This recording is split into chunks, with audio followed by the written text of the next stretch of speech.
My name is Thomas Green. This happened back in late September of 2012. I was 34 years old at the time. I lived alone in a small apartment on the outskirts of Bismarck, North Dakota. I worked as a freelance editor for a few academic journals, so I was mostly indoors, reading research papers and staring at a screen all day. I didn't mind it, but after a few months of long hours and little daylight, I started to feel claustrophobic. There was a day when I woke up at 6 a.m. and didn't see the sun once, just that dull gray sky pressing against the windows. I decided then that I needed to get outside for a while. I wasn't really the outdoorsy type, but a guy I knew from college, Brandon, had posted pictures from a solo hike he'd done in Wyoming, around the Bighorn Mountains. It looked peaceful, quiet, exactly what I needed. I planned a trip on a whim. I gave myself 5 days, 1 to drive out, 3 for the hike, and 1 to get back. I spent a couple of days researching trails and decided on a route called the Ridge Trail Loop near Tensleep. It wasn't a popular trail, but that was kind of the point. I wanted to be alone, to feel the quiet. The loop was about 35 miles, a mix of forest, ridgeline, and open plains, with a good mix of climbs and descents. Some of the sections looked rough, but from what I read, it wasn't technical. I packed light but careful. I had a 3-season tent, a sleeping bag rated to 20 degrees, a water filter, 2 large Nalgene's, and a bare canister full of food. I brought a first aid kit, a satellite GPS messenger with SOS, and a topo map in a waterproof sleeve. I double-checked everything twice. I told my younger sister Amanda where I'd be, sent her my GPS itinerary, and promised to text her every night. I drove out on a Tuesday morning. It took about 9 hours with stops, and I reached the trailhead around 4 p.m. There were no other cars in the lot, just a dusty red pickup with faded plates and a gun rack. I parked, stretched, and took a photo of the trail sign before heading out a short distance to a small clearing to camp for the night. I didn't want to start the hike too late in the day. That first night was calm. The temperature dropped fast once the sun went down, but I stayed warm in my bag. I lay awake for a while, listening to the wind through the trees. I hadn't heard that kind of quiet in months. No traffic, no humming electronics, just the soft crackle of leaves and distant rustle of wildlife. Felt good. The next morning, I was on the trail by 7 a.m. It started with a gentle climb through a thick pine forest. The trail was narrow but clear, packed with pine needles and edged with underbrush. Every so often, I saw deer tracks and once or twice some fresh-looking scat. I made good time. By noon, I had gone about 9 miles and was on the edge of the ridgeline. The view opened up suddenly. Trees gave way to wide fields of golden grass and jagged rock. The air was thin and crisp, the kind of clean that almost hurts your lungs. I stopped to eat lunch on a rock outcrop that overlooked the valley below. Far in the distance, I could just barely make out a winding river, shimmering like glass. I didn't see another soul all day. That night, I camped near a flat patch of ground between 2 ridges. The wind picked up, but I was sheltered enough that it didn't bother me. I had a freeze-dried chili meal and some jerky, read a little from a paperback I brought, then turned in. Around 2 a.m., I woke up to the sound of what I thought was footsteps outside my tent. My heart jumped. I stayed still, breathing as quietly as I could. The sound came again, a soft crunch of something shifting in the leaves. Then nothing. I waited, straining my ears. Could have been an animal. A deer, maybe, or a rabbit. But the steps had been too deliberate, too slow, and spaced apart just far enough that they didn't seem like a 4-legged animal. I didn't sleep much after that. The next day, I was tired but kept moving. The trail wound through exposed ridgeline for most of the morning. The sun was out, but the wind made it feel colder than it was. I kept looking over my shoulder more than I wanted to. I tried to shake it off, telling myself I was just paranoid from the night before. Around 1 p.m., I reached a place marked on the map as Split Rock. It was a massive boulder cracked right down the center, like a fault line had torn it open. The trail went right between the 2 halves into a narrow gorge. It was shaded and colder inside, the rock walls slick with moisture. That's when I saw it. Just off the trail, maybe 20 feet into the trees beyond the gorge, there was something hanging from a branch. At first, I thought it was a jacket or a tarp someone had left behind, but when I stepped closer, I realized it was a backpack. An old one, sun-bleached and dirty, hanging from a branch by one strap. I looked around. No sign of anyone. The pack had clearly been there a while, months, maybe longer. I took a few cautious steps toward it and saw that the zipper was half open. Inside, I could just barely make out a rolled-up sleeping pad and what looked like a water bottle with a faded label. I didn't touch it. Something about it made my stomach turn. I backed away and moved on, but I kept thinking about it. Why would someone hang their pack and just leave it? If it was a bare precaution, they'd have taken the food with them. And who would forget a whole backpack? I made camp early that night, somewhere more open, away from the trees. I didn't like the idea of someone or something watching me from the woods.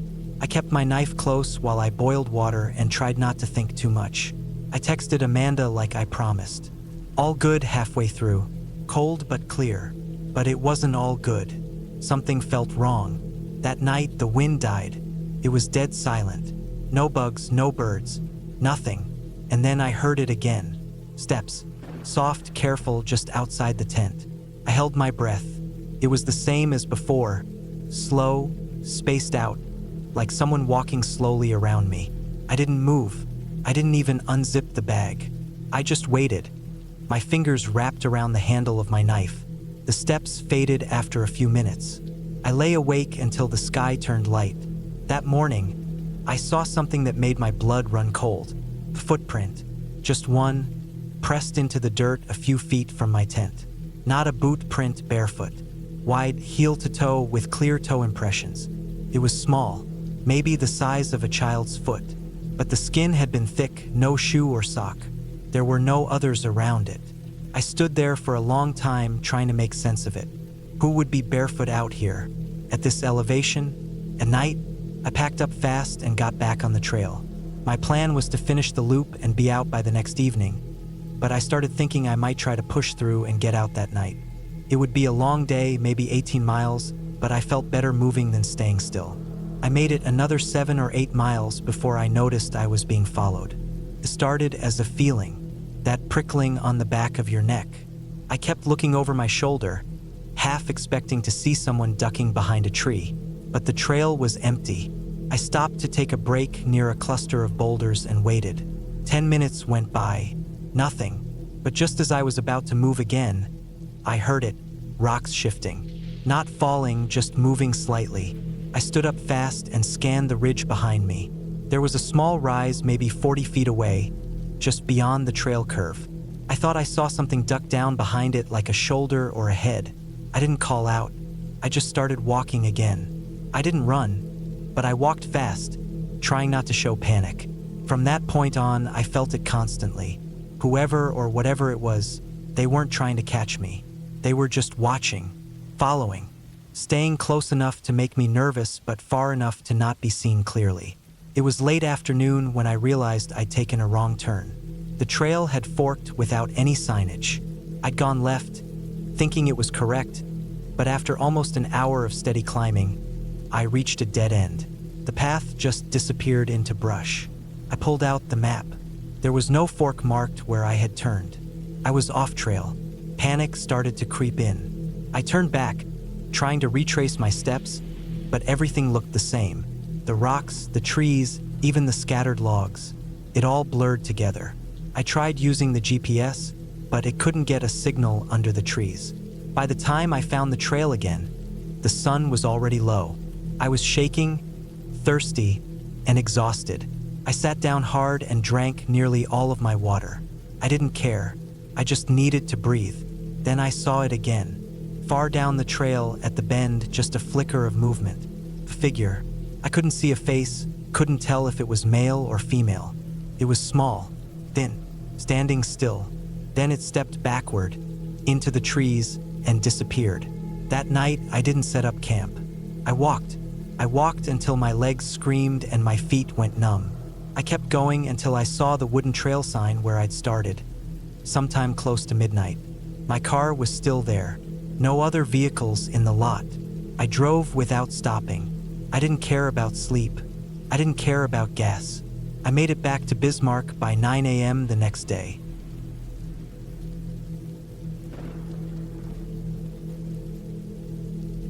I was 37 the year I decided to hike the White River Trail solo. That was in late September of 2016. I had just moved to a small rental cabin in northern Wisconsin after a nasty divorce. I needed quiet. I needed distance. I had spent the last decade of my life in meetings, in cars, at kids' soccer games, at doctor appointments, at furniture stores on weekends. The idea of walking through cold pine forest alone for a few days sounded like a deep breath after holding one for too long. The White River Trail is one of those stretches that barely makes it onto national hiking maps. It winds roughly 50 miles along the western edge of the Chequamegon-Nicolet National Forest. Not a loop, not a high-traffic spot, just a hard trail carved through forest, marsh, and ridge. I packed light. That was a mistake, but I didn't know it then. I brought a 3-day pack, a 2-person ultralight tent, a decent sleeping bag, a jet boil, some dehydrated meals, 2 large water bottles, a Sawyer filter, a compass, my Garmin, and a paper map I had printed and laminated. I had a multi-tool, a first aid kit, and a small handgun. I didn't think I'd need it, but I had it. I left early on a Friday morning. The trailhead was a gravel lot with a faded wooden sign and a steel box for registration. I signed my name on the soggy logbook, tucked the pen back into the duct-taped lid, and started walking. There were no other cars. That was the point.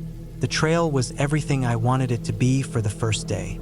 Leaves crunching underfoot.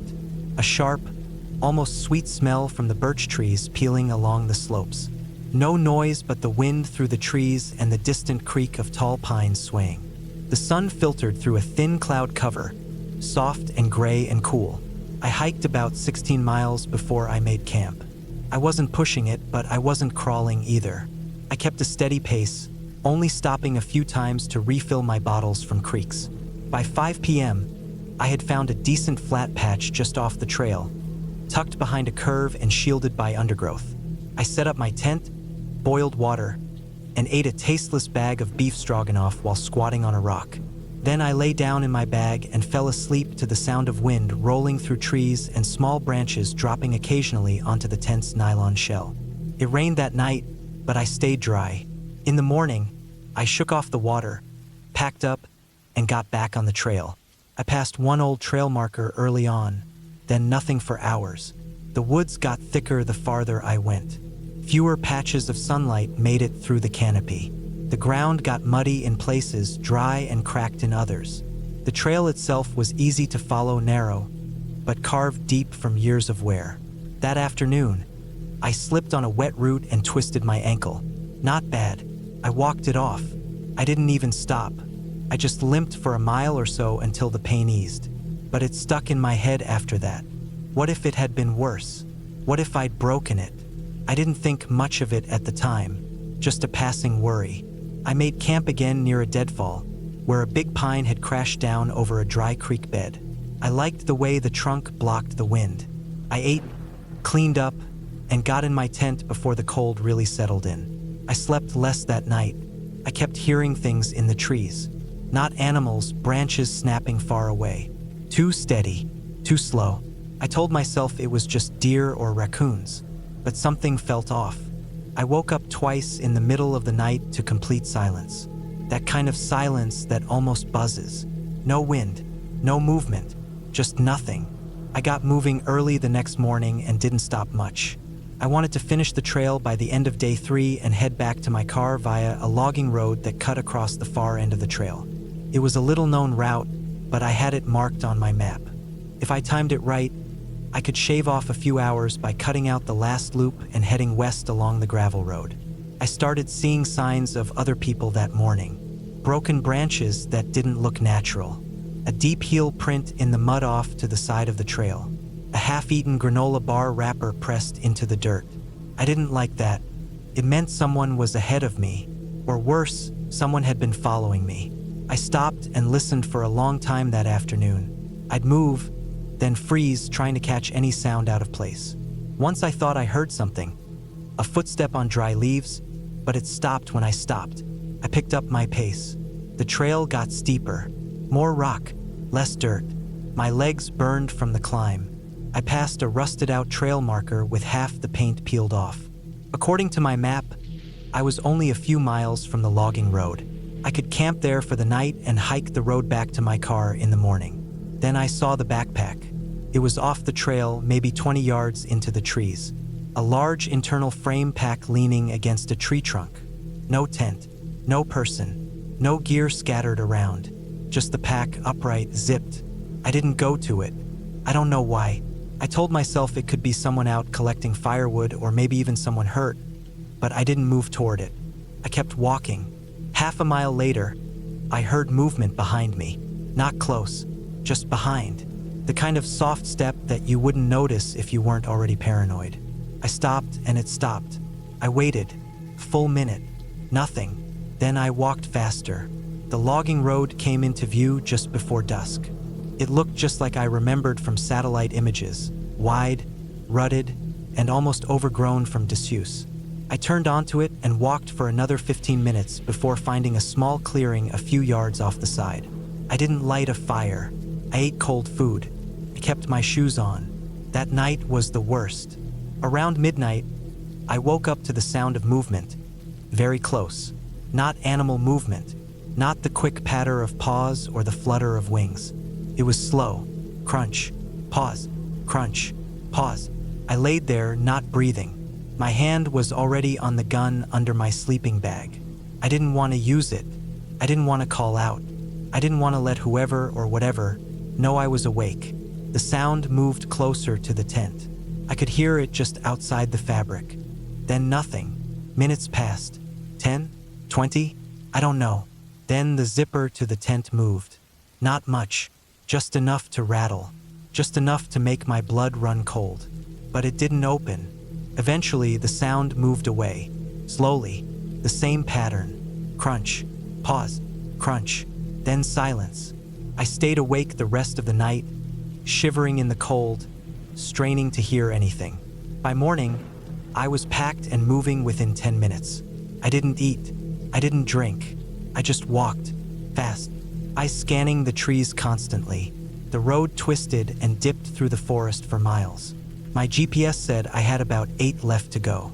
I started seeing fresh tire tracks in the dirt. Wide ones, maybe a truck, but no sounds. No voices. No engines. Around noon, I saw another backpack. This one was torn. Straps cut. A deep slash down the center. Empty. It was dumped next to a tree about 3 feet off the road. Just left there like trash. I didn't stop. I pushed until my legs felt like they were going to split open. I didn't even realize I was limping again. My ankle had started throbbing at some point, but I blocked it out. Every time I thought I heard something behind me, I moved faster. 3 miles from the main road, I saw a trail camera nailed to a tree. That stopped me. It wasn't the DNR's. It didn't have a tag. Just a black, matte plastic shell with no visible markings. It was pointed straight at the road, right where the slope dipped and funneled traffic down the center. I turned and looked around. Nothing, but I felt watched. 2 miles out, I saw the first real sign of trouble. A jacket, blood-stained, lay crumpled at the base of a tree, just lying there. Dark brown smears on the sleeve and collar. Hadn't been there long. No leaves had fallen on it yet. My chest started to feel tight. My mouth was dry. I wanted to run, but my ankle screamed with every step. I didn't see the person until I rounded the last bend. They were sitting in a truck, an old Ford, parked just off the side of the road. Engine off, windows up, no plates, just sitting there perfectly still. I couldn't see their face through the windshield glare, but I could feel them looking at me. I didn't stop.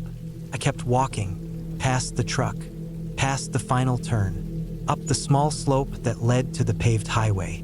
When I finally stepped out of the woods and onto the shoulder of County Road 12, I didn't turn around. I walked for another 2 miles down the asphalt before a passing trucker picked me up. I didn't report it right away. I told myself I was overreacting, that maybe I'd imagined things, but I hadn't. That night, back at my cabin, I took a long shower, wrapped my ankle, and unpacked my bag. At the bottom of it, tucked under my sleeping pad, was something I hadn't put there. a strip of duct tape, folded neatly, with a short piece of dark hair stuck to it. I didn't sleep that night. The next day, I drove into the sheriff's office and told them everything.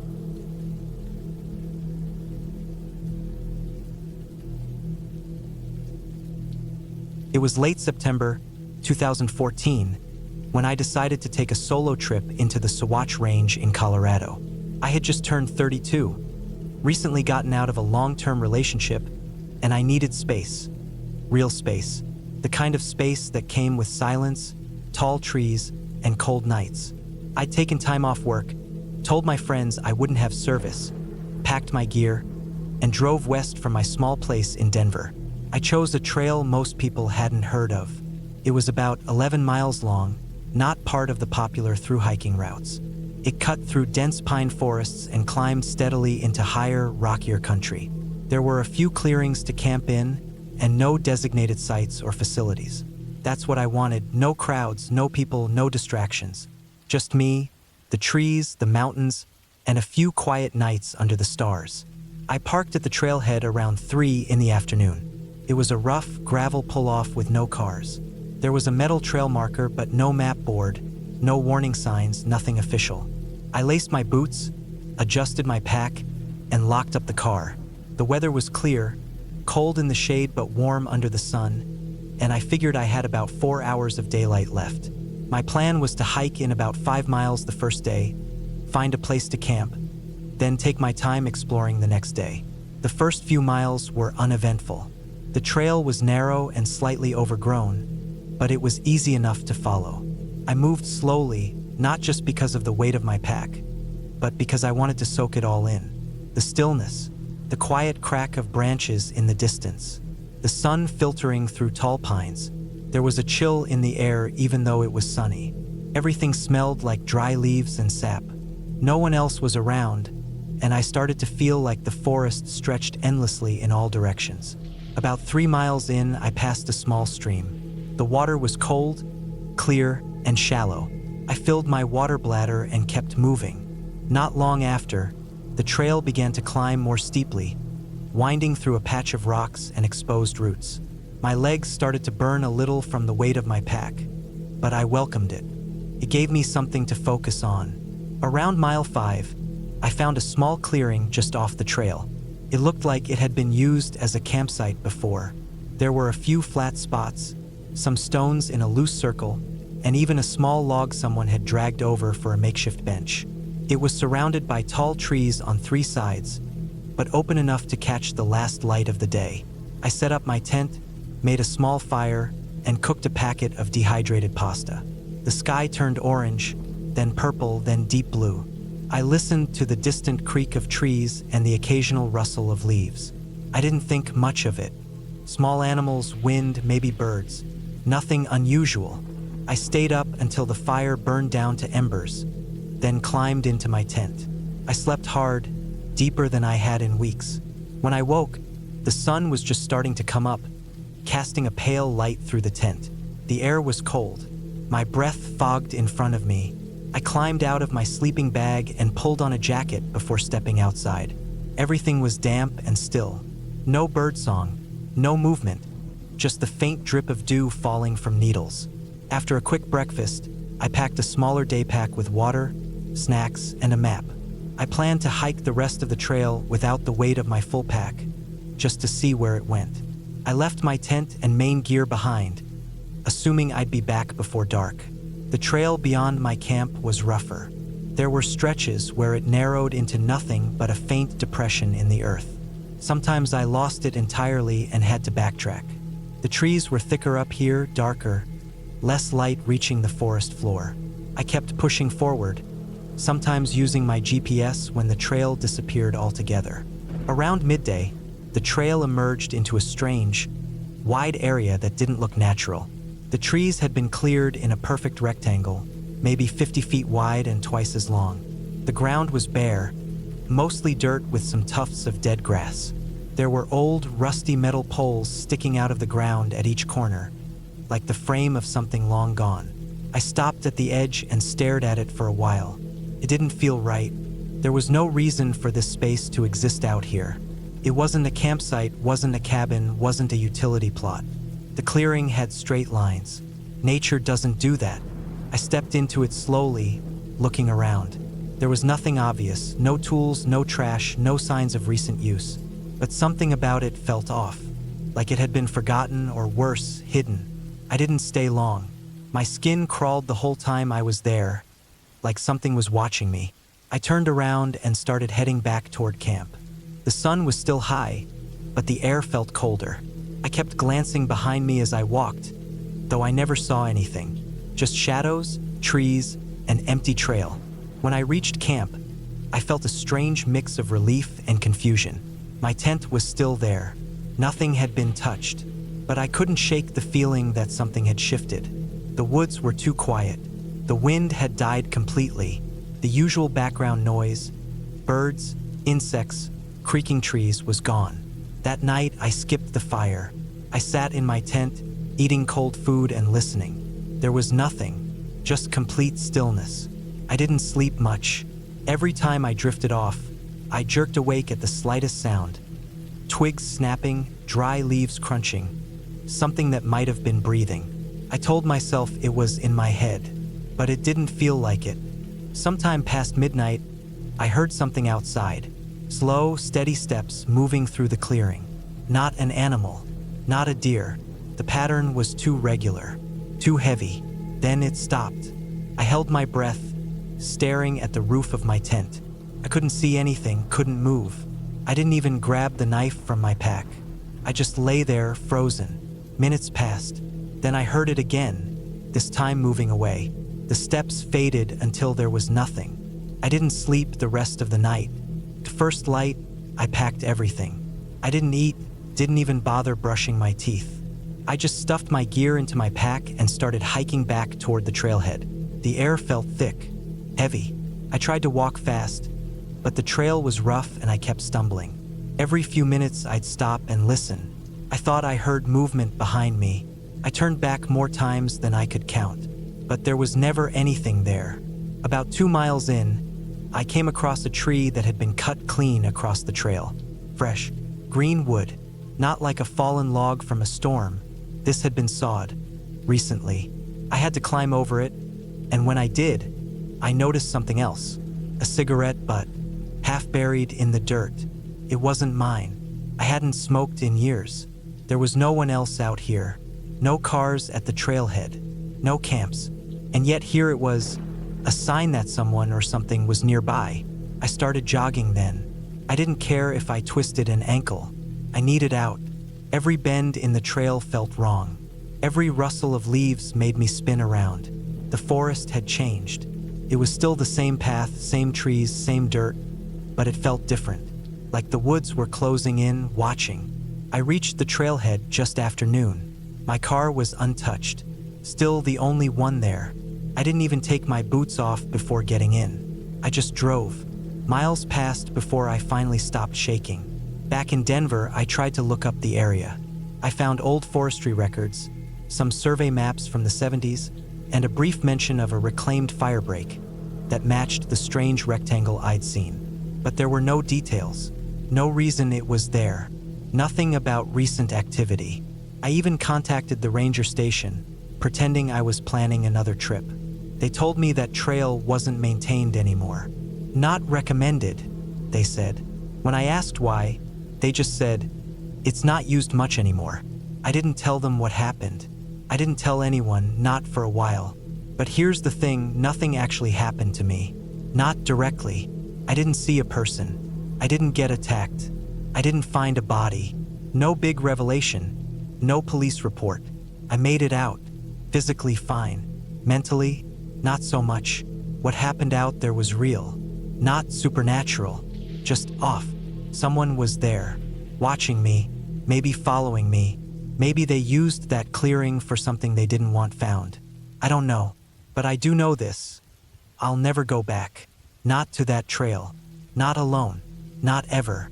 And since then, I've never felt the same in the woods.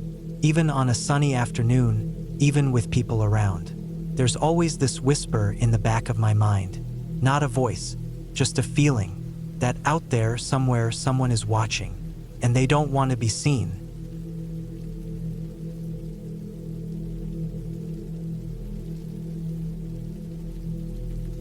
I was 34 when I decided to solo hike a trail out near the Bitterroot Mountains in western Montana.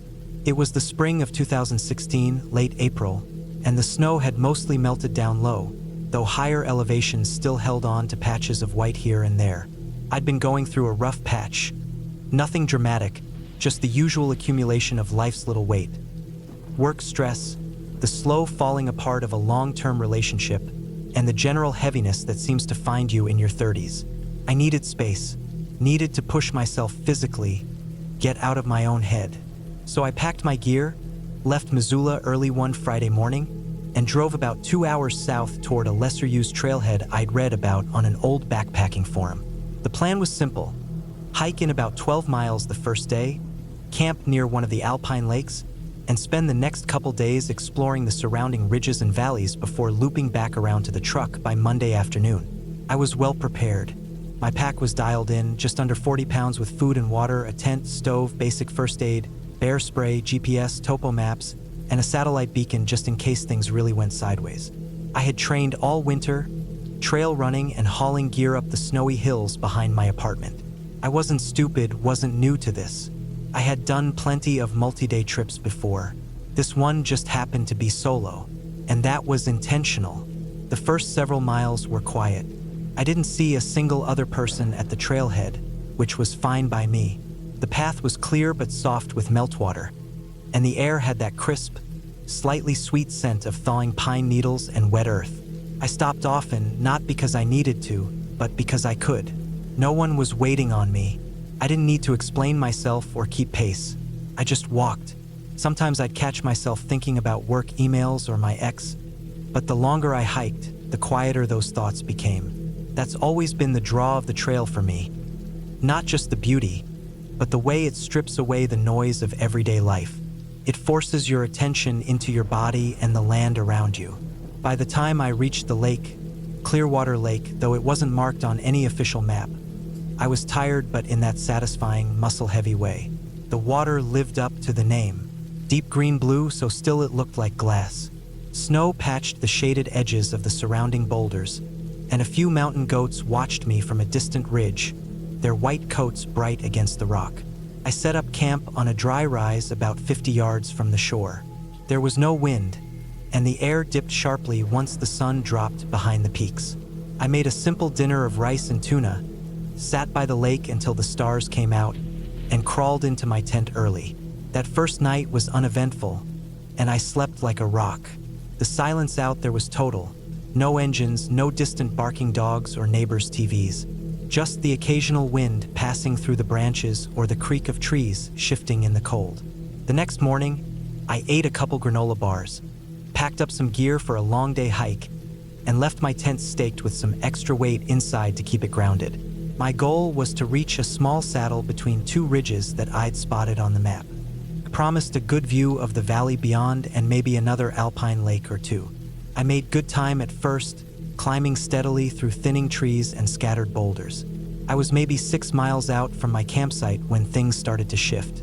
It wasn't dramatic, just little things at first. A growing unease in my chest I couldn't explain. I stopped more often, not because I was tired, but because I kept getting the sense I was being watched. That sounds dramatic, I know. It's probably a primitive part of the brain, the lizard brain, firing off warnings whenever you're alone in unfamiliar territory. Still, I'd done enough solo hiking to know the difference between healthy awareness and actual concern. This felt closer to concern. Around midday, I passed through a narrow cut between two rock formations and stepped into what felt like a different world. The sun disappeared behind the clouds, and everything went still, unnaturally still. No birdsong, no wind. The silence didn't feel peaceful anymore. It felt like a pause before something else. I pressed on, though. I'm not the type to scare easy, and I figured it was just me being jumpy. The trail faded as I climbed, and soon I was picking my way over open rock and scree, using my GPS and compass to keep a bearing. That's when I noticed the first set of tracks.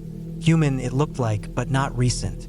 The toes pointed the same direction I was heading, though the tread was shallow and partially washed away. I figured maybe another hiker had come through here earlier in the season before the snow melted. Still, something about the prints didn't sit right.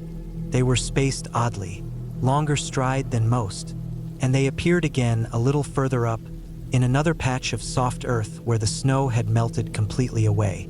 I kept an eye out but didn't see anyone. I reached the saddle around 3 in the afternoon. The view was worth it. Jagged peaks stretching for miles, layers of blue ridges like waves frozen mid-crest. I sat there for a while, drinking water and chewing on trail mix, but I couldn't relax. My eyes kept drifting back down the slope behind me. I hadn't seen anyone all day, hadn't heard a single voice or snapped branch, but I couldn't shake the feeling I wasn't alone. The hike back to camp was slower. I kept checking over my shoulder, and the wind started to pick up, howling down through the rocks and whipping dust into my eyes. I thought about the tracks again. Maybe someone had come through, an off-trail hunter or another solo backpacker. Still, why hadn't I seen any sign of them aside from those faint prints? I reached camp just as the sun dipped low behind the trees. Everything was as I left it, tent intact, gear undisturbed. I made dinner quickly and didn't linger outside long. My nerves were frayed, and I kept scanning the darkening tree line for movement. I crawled into my sleeping bag early, zipped up tight, and listened. Somewhere around midnight, I woke up. At first, I thought it was just a dream, but then I heard it again, branches snapping, not far off, slow, deliberate. I held my breath, listening, then silence, a long pause, then another crack. It wasn't an animal. I've heard deer and elk move through brush, even bears. They don't step like that. This was slower, more deliberate. I lay completely still, heart pounding. I had my bear spray close and my knife, but neither felt like much comfort. The sound stopped. I waited, barely breathing. Minutes passed. Then, just as I started to think it might have been nothing, I heard another noise, this time closer. A slow, steady shift of weight on damp earth. Then a faint metallic clink, like something brushing against metal. I didn't sleep the rest of the night. When the sun finally broke through the trees, I unzipped the tent and stepped out slowly. The forest looked the same. Birds had returned. The usual morning sounds of squirrels and wind. I checked the area around my tent but saw no tracks, no broken branches, nothing out of place. If someone had been there, they left no sign of it. I packed up fast, skipping breakfast. My plan had been to stay another night and loop around the ridge, but I wasn't about to stick around any longer. I adjusted my route to take a more direct path back to the trailhead, a little longer in miles but on a better established trail. I kept my pace steady but alert. Every crack of a twig, every shadow made me flinch. I hated feeling that way, hated that I couldn't shake it. It was late afternoon when I saw it. I was cutting across a slope, maybe 4 miles from the truck, when I spotted something tucked beneath a fallen tree ahead. First, I thought it was trash. Then I got closer. It was a backpack, faded green, the kind you'd find at any outdoor shop. It was torn, the side pocket half ripped off, and one of the shoulder straps had been cut clean through. I crouched down and poked it with my trekking pole. Nothing moved. I stepped closer and opened the top flap. Inside were a few items: a crushed water bottle, some moldy granola bars, and a folded map that had been half shredded by moisture. No name, no ID, just a pack, abandoned, weather-worn but not ancient. I didn't touch anything else, just backed away slowly and kept moving. That last stretch of trail felt like it took years. My legs ached, and every step felt heavier than the last. I finally spotted the parking area just as the light began to fade behind the hills. My truck was still there, undisturbed. I climbed in, locked the doors, and sat behind the wheel for a long time before starting the engine. I drove the whole way back to Missoula in silence. No music, no podcast, just the hum of the road and the beating of my own heart. I never reported the backpack. Maybe I should have, but I didn't have a name, didn't know how long it had been there. It's not that I wanted to hide anything. I just didn't want to be part of it anymore. I wanted to be done. And that was the last solo hike I ever did. I still go out, still camp, still walk the trails, but never alone. Not anymore. There are things in the wild that aren't ghosts or monsters, just people, or something close enough to people. Quiet things that watch from the trees. That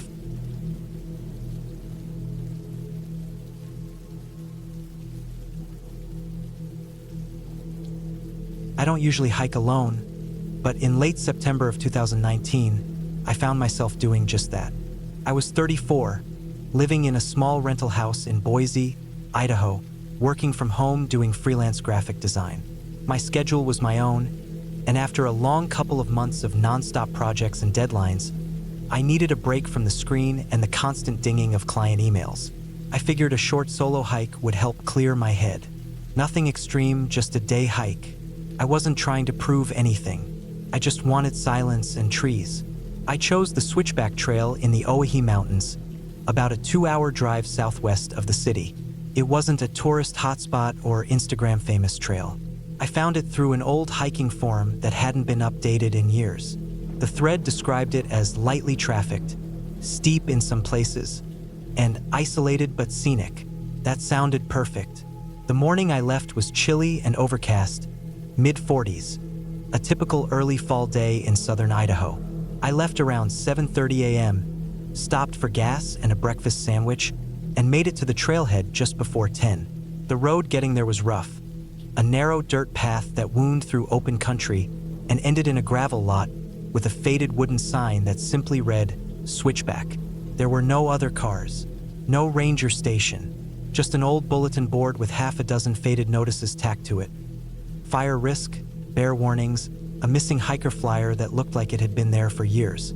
I brought a 35-liter pack with all the essentials: water bladder, protein bars, a headlamp, windbreaker, compact first aid kit, and my phone, though I knew I wouldn't have service.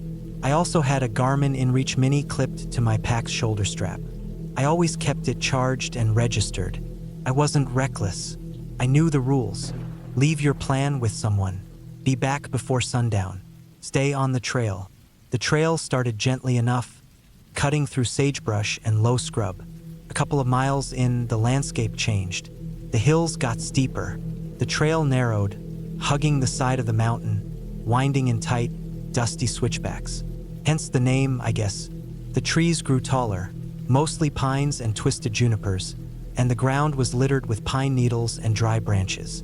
The air smelled of dirt and resin. I saw rabbit scat, deer tracks, and once what I thought might have been mountain lion prints. I kept walking. By noon, I'd gone about 5 miles in. I stopped at a bend in the trail where a large flat rock jutted out just enough to make a decent seat. I sat down, drank some water, chewed half a protein bar, and looked out at the canyon below. The view was worth it. Rugged, endless land. Quiet in that heavy, absolute way that only wilderness can be.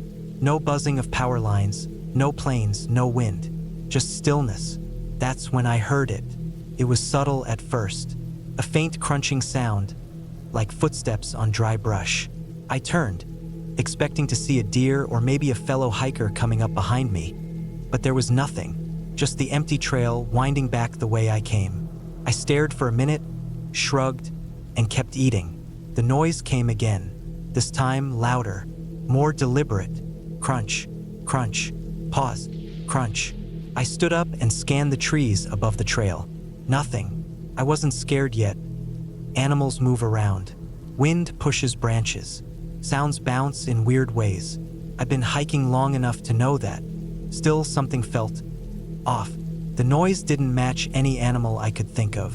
It wasn't skittering or irregular like a rabbit or squirrel. It was paced, even, like steps. I waited another couple of minutes, but when nothing else happened, I chalked it up to paranoia and kept going. About a mile later, I came to the part of the trail where the switchbacks got tighter and steeper. The trees pressed closer here, and the light dimmed a little. I started feeling like I was being watched, though I tried not to dwell on it. I kept moving, quicker now, not running, but definitely not strolling. Then I heard it again. Behind me, close this time, so close I whipped around, heart thudding. Still no one. Nothing. But the sound was real. Crunching steps on dry needles. Not casual. Not random. Too heavy for a small animal. Too frequent to be coincidence. I stood still and listened. My ears strained so hard I could hear my own pulse in them. Then I caught it, barely audible, but there. Something moving uphill through the trees, parallel to the trail. I couldn't see anything through the thick branches, but I could hear it. A rhythmic, slow ascent, matching my pace. I moved faster now. My legs burned, but I kept going.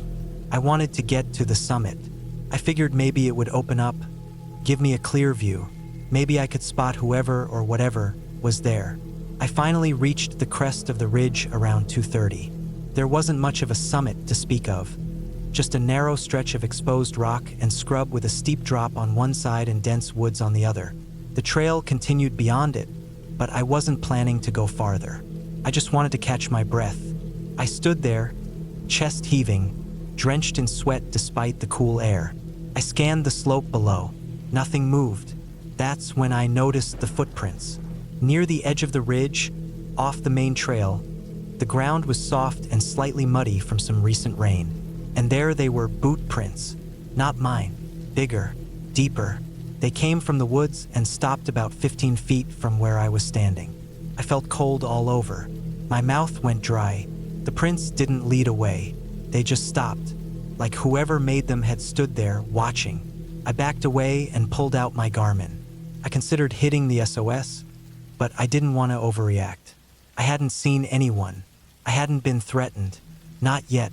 So I turned around and started back down. That's when everything changed. I don't know how to explain it exactly. It wasn't just fear. It was something deeper, like my instincts had flipped. Like my body knew something before my brain could catch up. I was in danger. Real danger. I moved fast. Too fast. My feet slipped a couple of times on loose rock. I didn't care. I needed to get off that trail. As I descended, I kept checking behind me. I'd walk a quarter mile, then stop and listen. Walk, stop, listen. The third time I did that, I heard something again. But this time it was different. It wasn't footsteps anymore. It was breathing. Heavy, slow breathing. Ragged, like someone out of shape trying to stay quiet. I didn't think. I just ran. The trail was narrow and jagged. My pack bounced against my back. Branches whipped my arms. I nearly twisted my ankle twice, but I didn't stop. Couldn't. I made it back to the large rock where I'd eaten lunch earlier, and that's when I tripped. My boot caught on a root and I went down hard, landing on my side. Pain exploded in my hip and shoulder. My phone skidded out of my pocket and tumbled off the trail into the brush.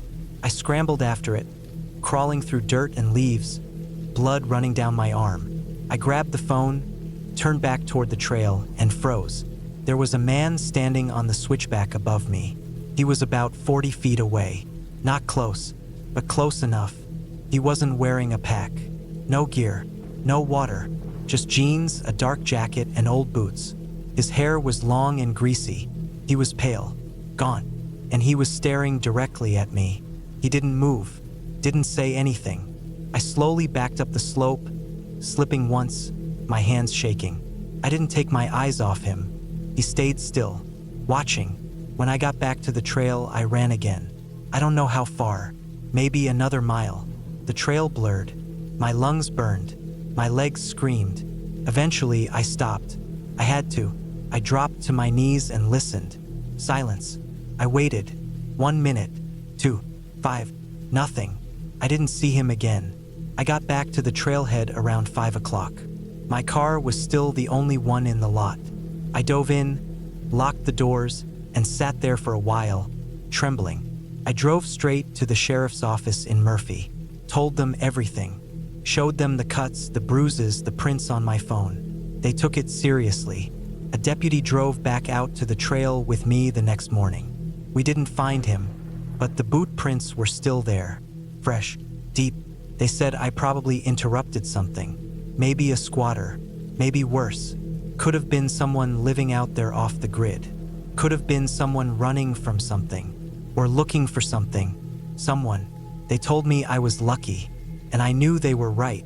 I never hiked alone again. I still hike, but always with a partner, always armed, and always on well-traveled trails. Every now and then, when I'm out in the woods and everything goes still, I remember that day. The breathing, the footprints, the way he stood there watching like he wasn't surprised to see me, like he'd been waiting.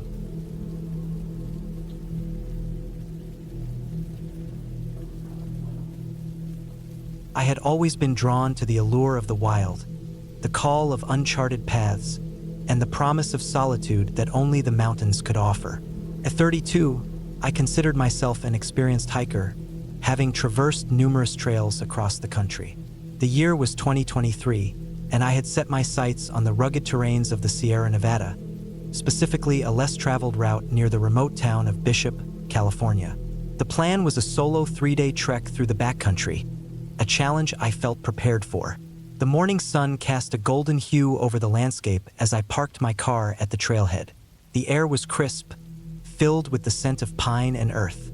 I double-checked my gear, a 65-liter backpack stocked with essentials, tent, sleeping bag, food supplies, a first aid kit, and a map and compass for navigation. My water bottles were full, and I carried a portable filter for refills from natural sources. The trail began with a steady incline through a dense forest of Jeffrey pines and quaking aspens. The path was narrow, winding its way up the mountain with occasional switchbacks. Birds chirped overhead, and the rustling of leaves accompanied my footsteps. The solitude was invigorating, allowing me to disconnect from the constant buzz of city life. After several hours of hiking, I reached a clearing that offered a panoramic view of the valley below. I took a moment to rest, munching on a granola bar and hydrating. The elevation was noticeable, and I reminded myself to pace accordingly to avoid altitude sickness. Pressing on, the trail grew steeper, and the forest began to thin out, giving way to alpine meadows dotted with wildflowers. The sun was beginning its descent when I found a suitable spot to set up camp, a flat area near a babbling brook. After pitching my tent and securing my food away from potential wildlife, I prepared a simple meal on my portable stove. As darkness enveloped the mountains, I crawled into my sleeping bag, lulled to sleep by the gentle sounds of nature. I awoke at dawn, the first light filtering through the fabric of my tent. After a quick breakfast and breaking camp, I consulted my map. The plan was to loop around a series of glacial lakes before descending back toward the trailhead. The path ahead was less defined, more of a faint trail marked by occasional cairns. As I ventured deeper into the backcountry, the terrain became more challenging. Loose scree slopes tested my footing, and patches of snow lingered in shaded areas, remnants of a heavy winter. The air grew thinner, each breath a conscious effort. By midday, I reached the first of the glacial lakes, a pristine, turquoise body of water nestled between towering peaks. The sight was breathtaking. I refilled my water bottles using my filter, the icy water a refreshing reprieve. After a brief rest, I continued, skirting the lake's edge and ascending toward the next pass. It was during this ascent that things took an unexpected turn. The trail became increasingly obscure, and I found myself relying more on my compass and map. Clouds began to gather, casting shadows over the landscape. A sense of unease settled in, but I attributed it to the isolation and the encroaching weather. Reaching the pass, I was met with a vast expanse of rocky terrain, devoid of any clear path. The wind had picked up, carrying with it a chill that seeped through my layers. I decided to press on, believing that the descent on the other side would reconnect me with a more defined trail. However, as I began my descent, the weather took a drastic turn. Dark clouds loomed overhead, and a light drizzle began to fall, making the rocks slick and treacherous. Visibility decreased, and the landscape seemed to blur into a monochromatic haze. My pace slowed, each step deliberate. Then it happened. Navigating around a large boulder, I misjudged my footing on the wet surface. My boots slipped, and I felt my body lurch forward. Instinctively, I reached out to brace myself, but the momentum was too great. I tumbled down the slope, the world spinning around me. Sharp rocks scraped against my skin, and a searing pain shot through my left leg as I came to an abrupt stop against a protruding rock. Dazed and disoriented, I took a moment to assess my condition. My left ankle throbbed intensely, and any attempt to move it resulted in excruciating pain. A quick examination revealed significant swelling, a probable sprain or fracture. Scrapes and bruises adorned my arms and legs, and a gash on my forehead trickled blood. Panic threatened to set in, but I forced myself to remain calm. I was miles from the trailhead, off the main path, and the deteriorating weather meant that any rescue would be delayed. I needed to act swiftly to ensure my survival. First, I addressed my injuries. Digging into my backpack, I retrieved my first aid kit. I cleaned the wound on my forehead with antiseptic wipes and applied a bandage. For my ankle, I wrapped it tightly with an elastic bandage to immobilize it as much as possible. Painkillers provided some relief, but mobility was going to be a significant challenge. The immediate concern was shelter. The rain had intensified, and hypothermia was a real threat. I scanned my surroundings and noticed a small overhang beneath a cluster of boulders, a natural shelter. Using my trekking poles as makeshift crutches, I hobbled toward it, each step a test of endurance. Once under the overhang, I set up my emergency bivy sack, a lightweight, waterproof shelter designed for such situations. It wasn't as comfortable as my tent, but it would provide the necessary protection from the elements. I changed into dry clothes, the simple act bringing a semblance of comfort. With shelter secured, the next priority was water. My bottles were half full, but I needed to conserve them. The rain provided an opportunity. Using my cooking pot, I collected rainwater, purifying it with iodine tablets before drinking. Food was rationed, energy bars and trail mix would have to suffice until I could find a way back. The night was long and unforgiving. The pain in my ankle was a constant companion, and the cold seeped into my bones despite my layered clothing. Sleep came in fits, each rustle of the wind or distant rumble of thunder jolting me awake. Morning brought no respite. The storm had passed, but a dense fog enveloped the mountains, reducing visibility to mere feet. I knew attempting to move in such conditions was risky, but staying put wasn't an option either. My supplies were limited, and without a clear idea of my location, waiting for rescue was a gamble. I decided to backtrack, believing that retracing my steps would lead me to the main trail. Using my compass, I oriented myself and began the arduous journey. Every movement was a lesson in pain management. The makeshift crutches provided some support, but the uneven terrain made progress agonizingly slow. Hours passed, the fog showing no signs of lifting. Landmarks that should have been familiar were obscured or unrecognized.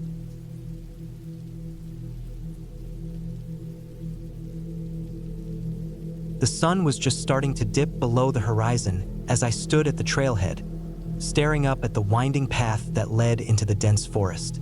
Pine Ridge Trail, nestled deep in the Cascade Mountains, was known for its breathtaking views and rugged terrain. I'd hiked plenty of trails before, but this one had always intrigued me. It wasn't a popular spot, and that was exactly why I liked it. I wasn't the type to go chasing after crowds or loud groups. I preferred the solitude of the forest, where the only sounds were the rustling of leaves and the occasional bird call. It was early September, and the air had a cool crispness to it. The trees around me stood tall and unmoving, their needles a deep green, and the ground was covered with a soft blanket of moss. I had planned this hike for months, and today felt like the perfect day. The weather had been unusually mild for the past week, and the forecast promised clear skies and calm winds. The trail itself wasn't long, about 12 miles one way, but it was steep, with lots of switchbacks and uneven ground. I'd read that the first few miles were challenging, but the view from the top made it worth the effort. There was a cabin up there too, an old ranger's cabin, now abandoned. It sounded like the perfect place to rest and take in the surroundings. I adjusted the straps on my backpack, checked my water bottle, and set off. I could hear the crunch of dry leaves and pine needles beneath my boots as I moved forward, the sound oddly comforting. I didn't have a specific goal in mind other than to reach the top by nightfall and camp near the cabin. The sunset would be amazing, I thought. The first mile was easy, a gradual incline through a mix of pines and birches. It was quiet, almost too quiet. I'd been hiking for a while, and it still felt like the trail was untouched, as if no one had walked it in ages. Every now and then, I would hear a rustle in the underbrush, probably a squirrel or a rabbit. Nothing out of the ordinary, but after the first couple of miles, the trail started to get steeper. The trees grew closer together, their trunks thick and dark, casting long shadows across the path. It was here that I noticed something strange. The air seemed to shift. At first, it was subtle, just a slight chill on the back of my neck. Then it deepened, a coldness that seeped into my bones. I shrugged it off, thinking it was just the elevation, the temperature dropping as I climbed. But it wasn't just the temperature. The forest itself felt different, silent. The birds had stopped singing. The usual hum of insects had vanished. I reached a small clearing, the trees opening up to reveal a breathtaking view of the valley below. It was one of those moments where the beauty of the landscape takes your breath away, making you feel small in the best way. I stood there for a few minutes, taking it all in. The orange and pink glow of the sunset painted the sky in rich hues. But as I stood there, a thought crossed my mind, one that made me pause for a second longer than I should have. What if something happened? I shook it off, immediately feeling ridiculous for even considering it. There were no wild animals in these parts, not big ones anyway, and I was more than prepared for anything that might come my way. Yet, as I took a deep breath and continued up the trail, I couldn't shake that uneasy feeling. The trail became more rugged as I climbed higher. The ground was rocky and uneven, and I had to pay close attention to where I placed my feet. The wind picked up, howling through the trees, and I pulled my jacket tighter around me, glad I'd packed it. The shadows grew longer, stretching across the trail, and the air grew heavier with each step. I was getting close to the cabin, and that thought pushed me forward. I just had to keep going, just a little bit longer. By the time I finally saw the cabin in the distance, the sun had set, and the forest was shrouded in twilight. The old structure stood like a silhouette against the darkening sky, its wooden beams weathered by time and neglect. There was no sign of life around it, not even the sound of a bird. It was as if the world itself had gone quiet. I reached the cabin and set my pack down, feeling the weight of the hike in my legs. The place looked exactly like the pictures I had seen online, run down but still intact. The door was slightly ajar, and I hesitated for a moment before stepping inside. I wasn't sure why I felt that hesitation. The cabin wasn't exactly inviting, but there was something about the emptiness that made me uneasy. Inside, the air was stale. Dust hung in the beams, and the floor creaked beneath my boots. There were remnants of old furniture scattered around, but nothing that suggested anyone had been here for a long time. I sat by the window, staring out at the pitch-black forest. It was then that I noticed it. A sound, faint but distinct. Something moving in the woods. I stood up and moved closer to the window, straining to see anything through the darkness. At first, I thought it might have been an animal, but then the movement stopped. And then, just as I was about to dismiss it, it came again, this time closer. I stepped back from the window, my heart beginning to pound. I tried to tell myself it was just the wind, that I was hearing things, but something about the way it moved, it didn't feel right. The air was thick, oppressive, and it felt like the forest itself was watching me. I grabbed my flashlight and went outside, not sure why I was doing it. Maybe I was just being paranoid. Maybe I needed to see it with my own eyes. The night was quiet, too quiet. The woods around the cabin were completely still. No wind, no rustling of leaves, just the silence. I circled the cabin, checking the perimeter, but there was nothing there. No signs of animals, no tracks in the dirt, just the eerie stillness that had settled over everything. That's when I noticed it, footprints. Not animal tracks, but human-sized, deep impressions in the soft earth near the cabin's side. The footprints were fresh, and they led into the forest, disappearing into the darkness. My heart raced. I was alone out here. The nearest ranger station was miles away, and I couldn't rely on anyone coming to help if something went wrong. I felt a wave of panic wash over me, but I forced myself to stay calm. I needed to make sure I wasn't overreacting. I followed the tracks, flashlight beam flicking across the ground as I moved.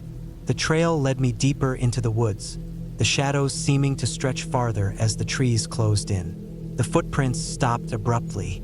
There was no trace of anyone, nothing to suggest where they'd gone. I looked around, my mind racing, and then I saw it. In the distance, barely visible through the trees, was a figure. A man standing motionless. I froze, my breath catching in my throat. It was hard to make out details, but he was definitely there. I tried to steady my shaking hands, but the fear I felt was overwhelming. What was he doing out here? And why was he just standing there? I didn't think. I turned and ran back toward the cabin as fast as I could. I heard the crunch of footsteps behind me, and that's when I truly panicked. I slammed the cabin door shut, locking it as quickly as I could. My heart was in my throat, and I could barely catch my breath. The night outside was deathly quiet again, but the fear hadn't left me. I didn't sleep that night. Every creak of the cabin, every gust of wind felt like someone was out there, watching me. I spent the hours listening to the silence, too terrified to move, until finally, the first light of dawn crept through the window. When the sun finally rose, I couldn't wait any longer. I packed up my things and left the cabin, retracing my steps down the trail. The forest seemed less oppressive in the daylight, and I breathed a little easier with each step I took. The tracks I had seen were gone, and the air no longer felt heavy. By the time I reached the trailhead, I felt like I could finally relax. I wasn't sure what had happened that night, but I was certain I had encountered something, or someone, that I couldn't explain. I drove back home with the window rolled down, the cool breeze sweeping through the car, trying to push the unease from my mind. I've hiked plenty of trails since then, but none of them have felt quite the same. Pine Ridge was beautiful, but I couldn't shake the feeling that something had been waiting there. And though I didn't know what it was, I knew one thing for sure: I wouldn't be going back anytime soon.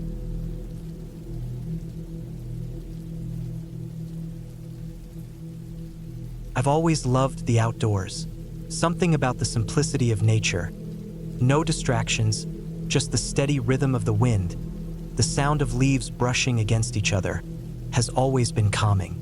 I had been on many solo hikes before, enjoying the solitude, the fresh air, and the chance to get away from everything. But on this particular trip, something felt different. It was early autumn, around the beginning of October, the kind of crisp, cool air that made your breath visible as you exhaled. The sun was low in the sky, just beginning to dip behind the ridge as I set out. I'd taken the day off work, packed a light backpack with some water, snacks, a map, and a first aid kit, and decided to head up to Blackwood Ridge, a moderately challenging trail I had hiked before. It was about a 10-mile loop with plenty of incline, but the view at the top was worth it. I figured it'd be a great day to clear my head and reset. The trailhead was quiet when I arrived. There were a couple of cars in the parking lot, but no one else seemed to be gearing up for the hike. I liked it that way. The fewer people, the better. The less noise, the more space to think. I started up the trail, the crunch of the gravel underfoot the only sound breaking the silence. The woods around me were alive with the rustling of leaves and the occasional chirp of a bird. It was peaceful, almost too peaceful, but that's the kind of vibe I liked when I was hiking alone. The solitude felt like a kind of protection. The trail wound through a dense section of woods for the first few miles, the trees thick and tall. There was an earthy smell in the air, the kind you get after rain, even though it hadn't rained in days. The air was heavy with moisture, and there was an almost electric charge in the atmosphere. Maybe it was just the change in the season or the time of day, but there was something about the place that felt off. I ignored it at first, chalking it up to my imagination. After all, I was used to this. I'd hiked many remote trails before, and it was always a bit eerie when you're deep in the woods by yourself. But there was something different about this place. As I climbed higher, the woods started to open up a bit, and I could see the mountain ridges in the distance, their peaks still capped with snow from the previous winter. The view was breathtaking, but I didn't stop to admire it. I was moving at a steady pace, trying to clear my mind, but that feeling kept creeping in. By the time I reached the halfway point, the sun was beginning to dip lower, casting long shadows across the trail. It was then that I started to hear the noises, At first, it was subtle, just a snap of a twig in the distance, or the rustling of leaves that didn't seem to match the wind. My first instinct was to tell myself it was just an animal, deer maybe, or a squirrel, but the sounds were too deliberate. It wasn't the sound of an animal moving through the brush. It was more calculated, like someone or something was following me. I paused for a moment, my heart beating just a little faster than usual. I looked around, scanning the woods, but I saw nothing. No movement, nothing out of the ordinary. Still, the feeling of being watched didn't go away. If anything, it got stronger. I kept moving, telling myself it was nothing. The trail was getting steeper now, and I was almost to the top. The wind had picked up, and the trees were swaying gently, casting eerie shadows across the path. Every now and then, I would hear that snap, that rustle again, always just out of sight. But when I would turn around, nothing would be there. Eventually, I reached the summit. I stopped and looked out over the vast expanse of trees and distant mountains. The view was incredible, just as it had been the last time I hiked here. But now, I couldn't shake the feeling that something wasn't right. It wasn't just the eerie quiet of the place. It was the sense of being exposed, like I wasn't supposed to be here. I took out my water bottle and sat down on a rock to catch my breath. I tried to shake off the unease, but it lingered. The wind howled in my ears, and I pulled my jacket tighter around me. The silence between gusts was deafening. I scanned the horizon, but all I could see was an endless stretch of trees and jagged peaks. It should have been peaceful, beautiful even, but the feeling didn't go away. I checked my watch almost an hour before sunset. I was going to need to head back soon, but I couldn't shake the sensation that something was off. I started the descent, trying to push the thoughts from my mind. The descent was always quicker. The trail, though steep in parts, wound its way down the ridge in a series of switchbacks that helped break up the incline. My footsteps were still the only sound, save for the occasional rustle of wind in the trees. Then, just as I was passing a particularly dense thicket of trees, I heard it again. A crack. But this time it was closer, much closer. And this time it wasn't the wind. I froze, my heart hammering in my chest. I stood there for a moment, barely breathing, listening. Nothing. The air was thick with tension. I thought maybe it was just another animal. Maybe I was overreacting. But the longer I stood there, the more certain I became that something wasn't right. I started walking again, quicker now, glancing over my shoulder every few steps. I didn't want to look paranoid, but the feeling was unmistakable. Something was following me. There was no doubt in my mind. As I made my way down the trail, I noticed something else.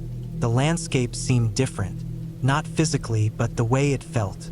The woods felt denser, the shadows darker. The path seemed to stretch on longer than I remembered.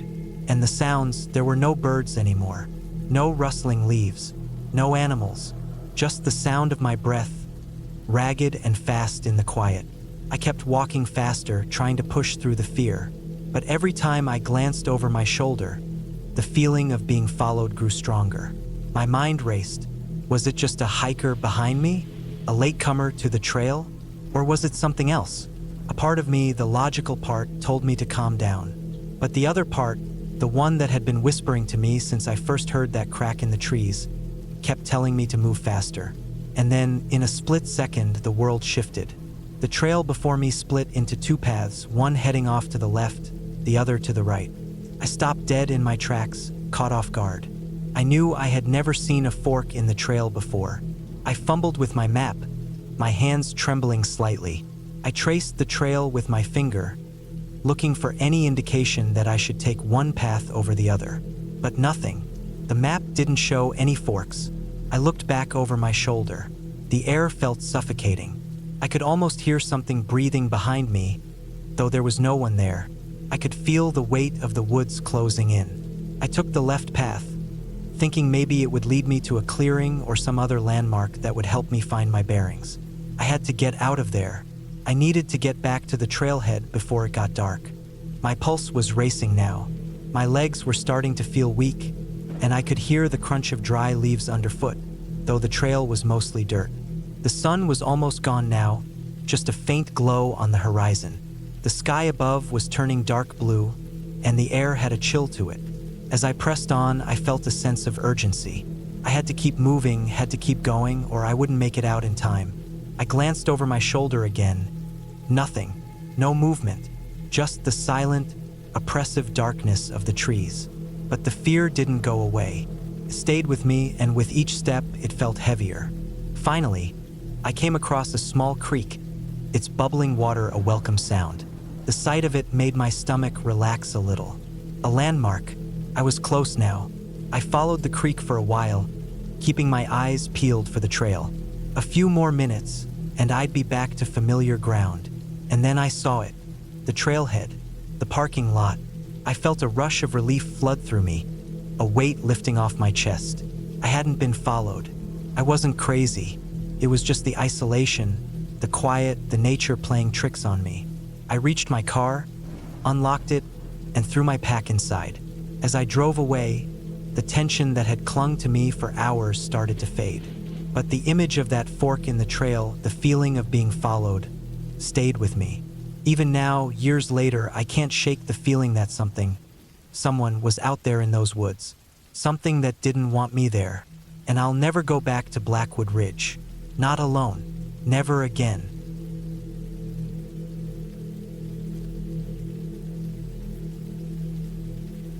I had been planning the hike for weeks, researching every trail I could find near the edge of the national forest.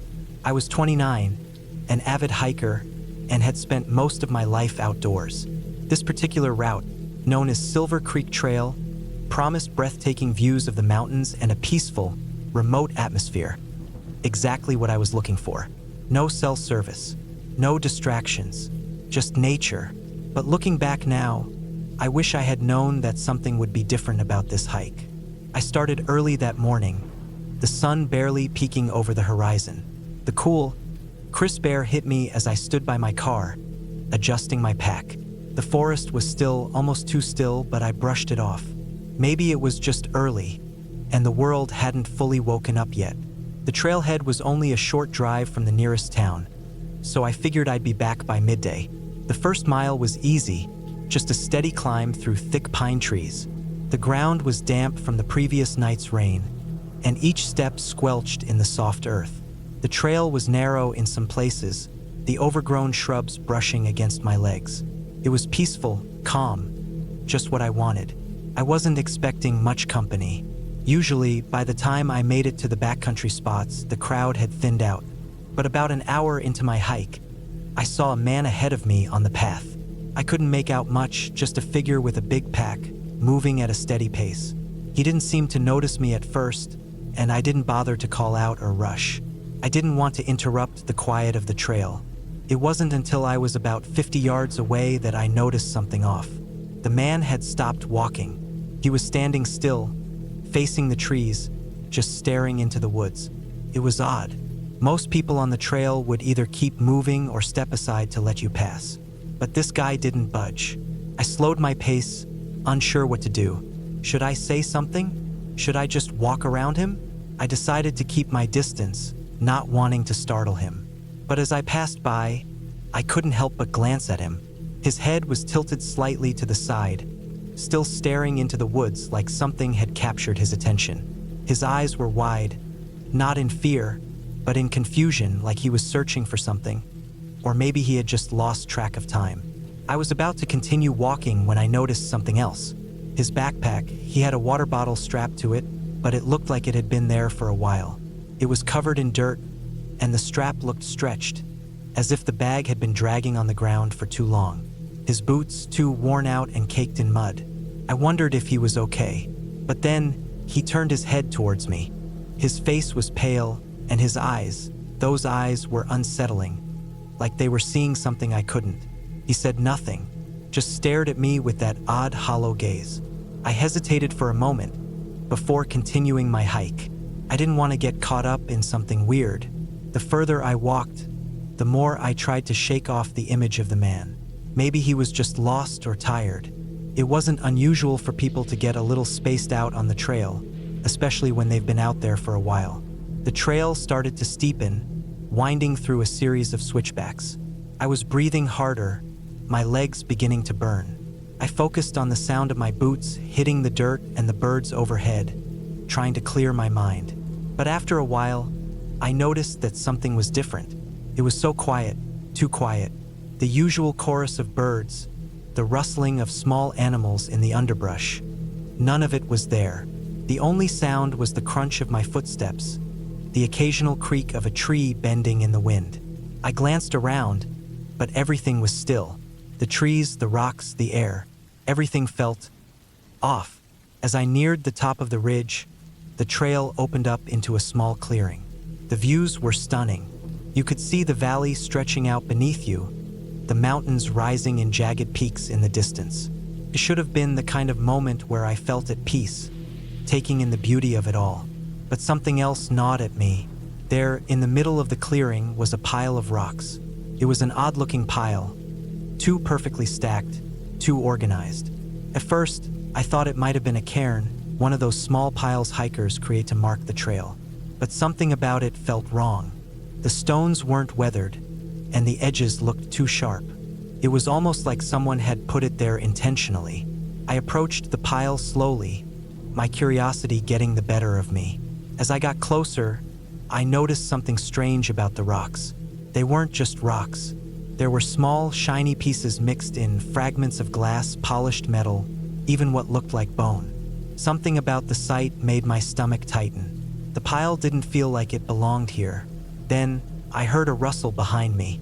I whipped around, heart pounding. The hair on the back of my neck stood on end. But there was nothing there, just the trees and the distant view of the mountains.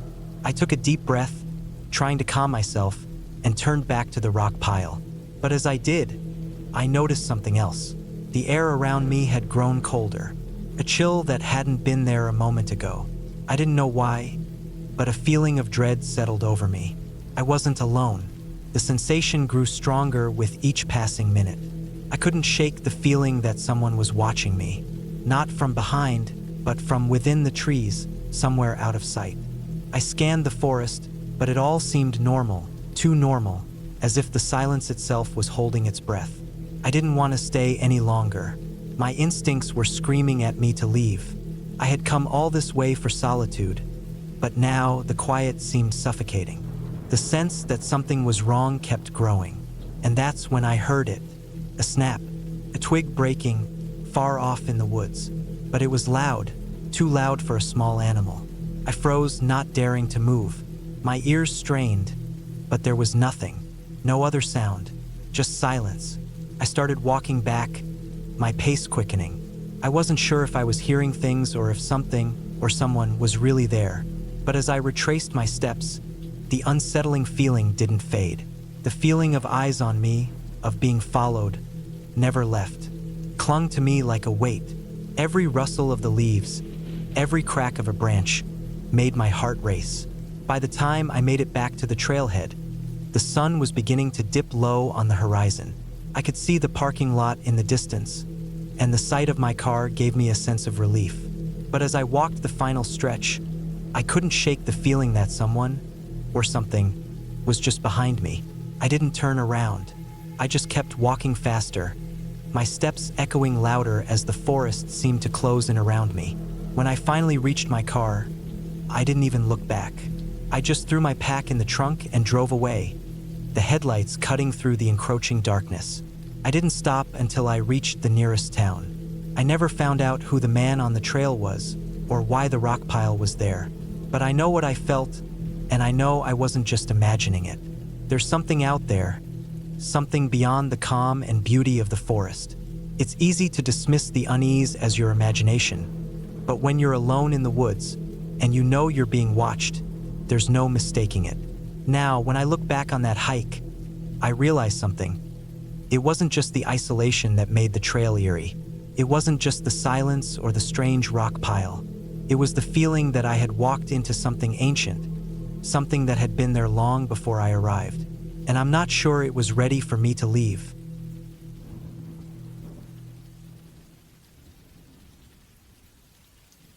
I was 39 the year I decided to do something different for my birthday.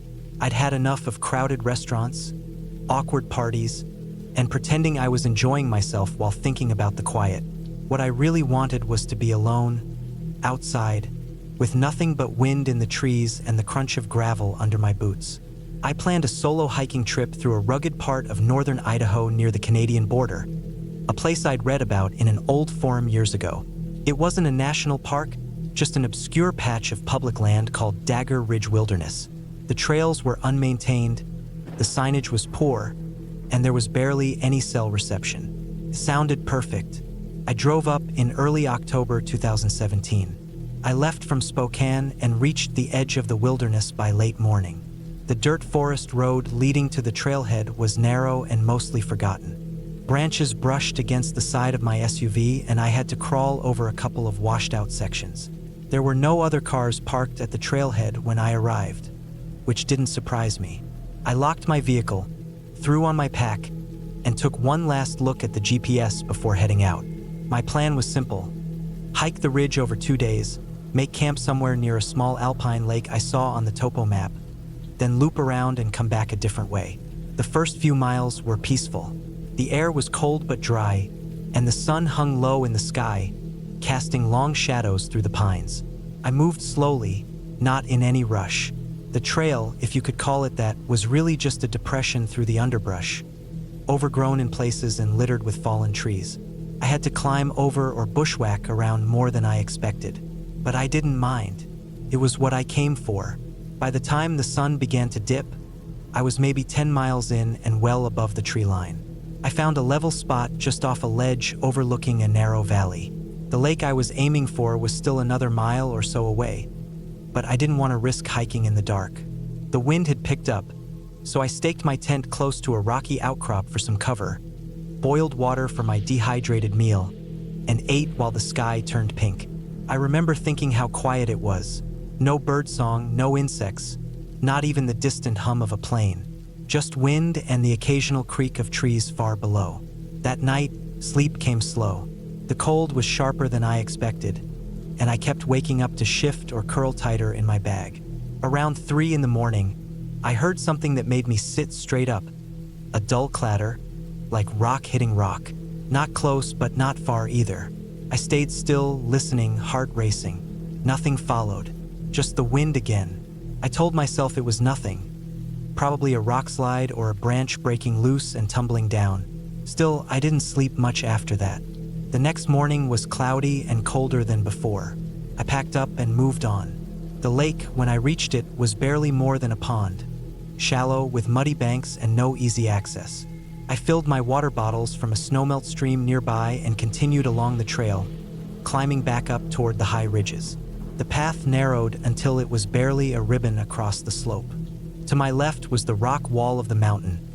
To my right, a steep drop into thick trees. Every few steps, loose gravel shifted under my boots, making my stomach twist.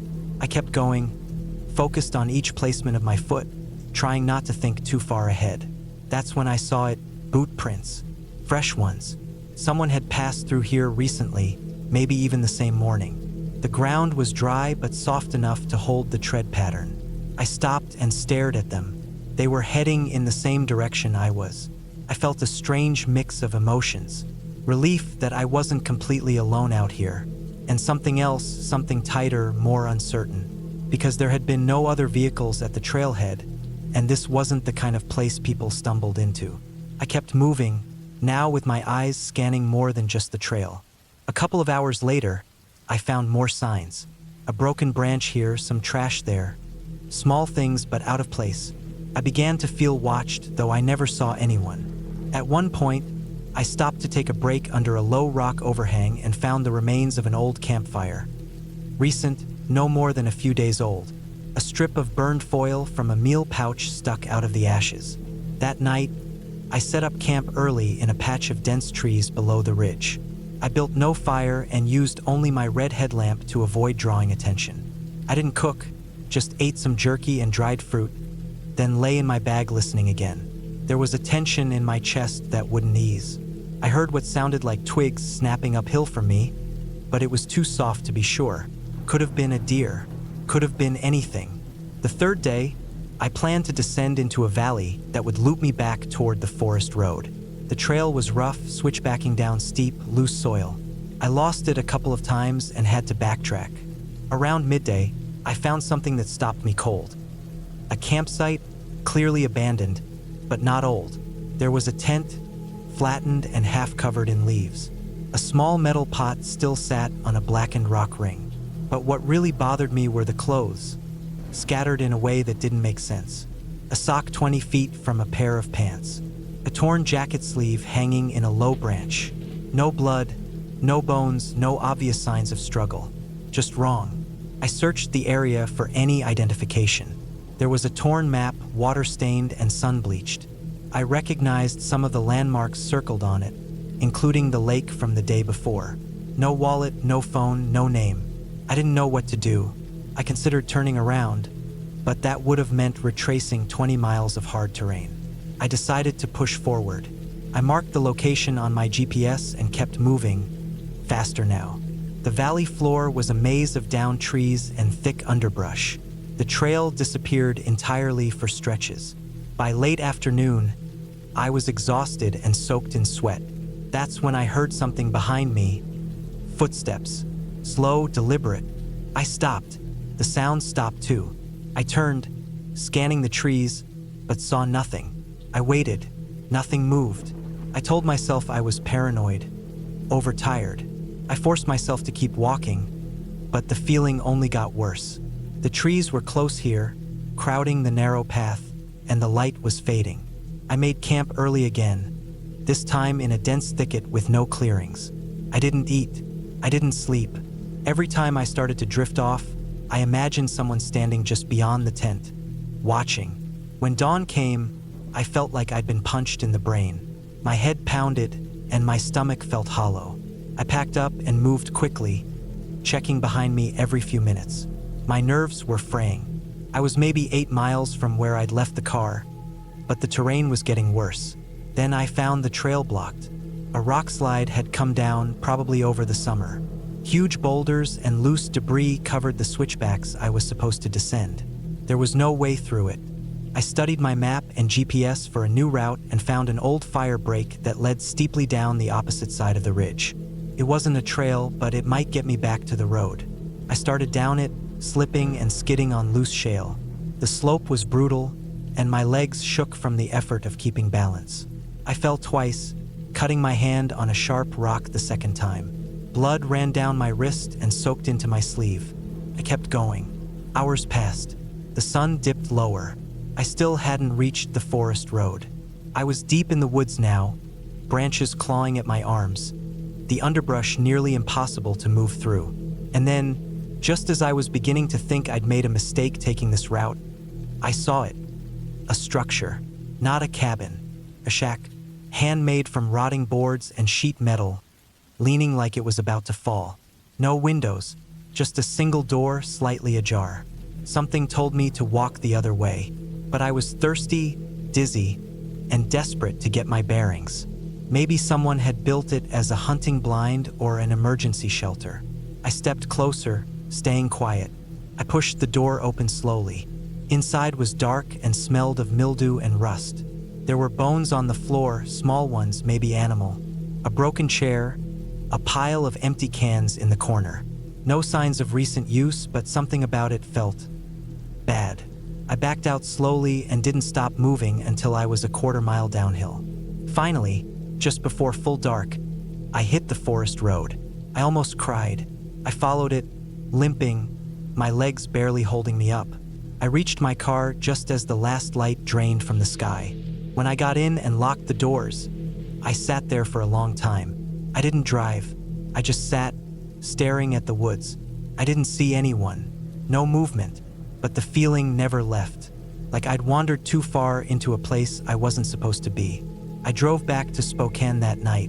When I got home, I emailed the GPS coordinates of the abandoned camp and the shack to the local Forest Service office.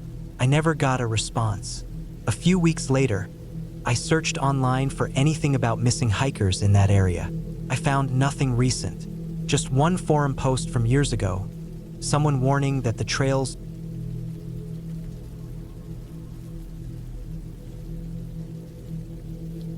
It was early fall, the kind of morning where the air is crisp, but the sun hasn't yet gotten around to warming up the earth. I had planned this hike for weeks. The cabin I rented was a small, simple place tucked away in the woods, a few hours' drive from where I lived in the town of Westwood. I needed some time alone to clear my head. Hiking in the quiet wilderness had always been my thing. There's something about the isolation, the sound of leaves crunching beneath your boots, the smell of wet earth, that makes everything else fade into the background. I wasn't new to the outdoors, but this trail was a little different. Most people had told me it was difficult, and it had a reputation for being dangerous, especially in the fall when the leaves covered the trail and made it slippery. But that was part of the appeal. It wasn't too far from where I was staying, and it was supposed to have beautiful views from the ridge that overlooked the valley. I grabbed my backpack from the cabin, checked the map one last time, and set off. The woods were quiet at first, too quiet. Birds had started chirping as I walked further in, but the usual chatter of small animals seemed absent. I couldn't put my finger on it, but something felt off. It was probably just my nerves. After all, I'd been here before in the sense that I knew what I was doing. I wasn't about to let a little unease stop me. The trail quickly grew steeper as I moved along. My boots crunched the dry, fallen leaves, and the occasional snap of a twig underfoot echoed in the stillness.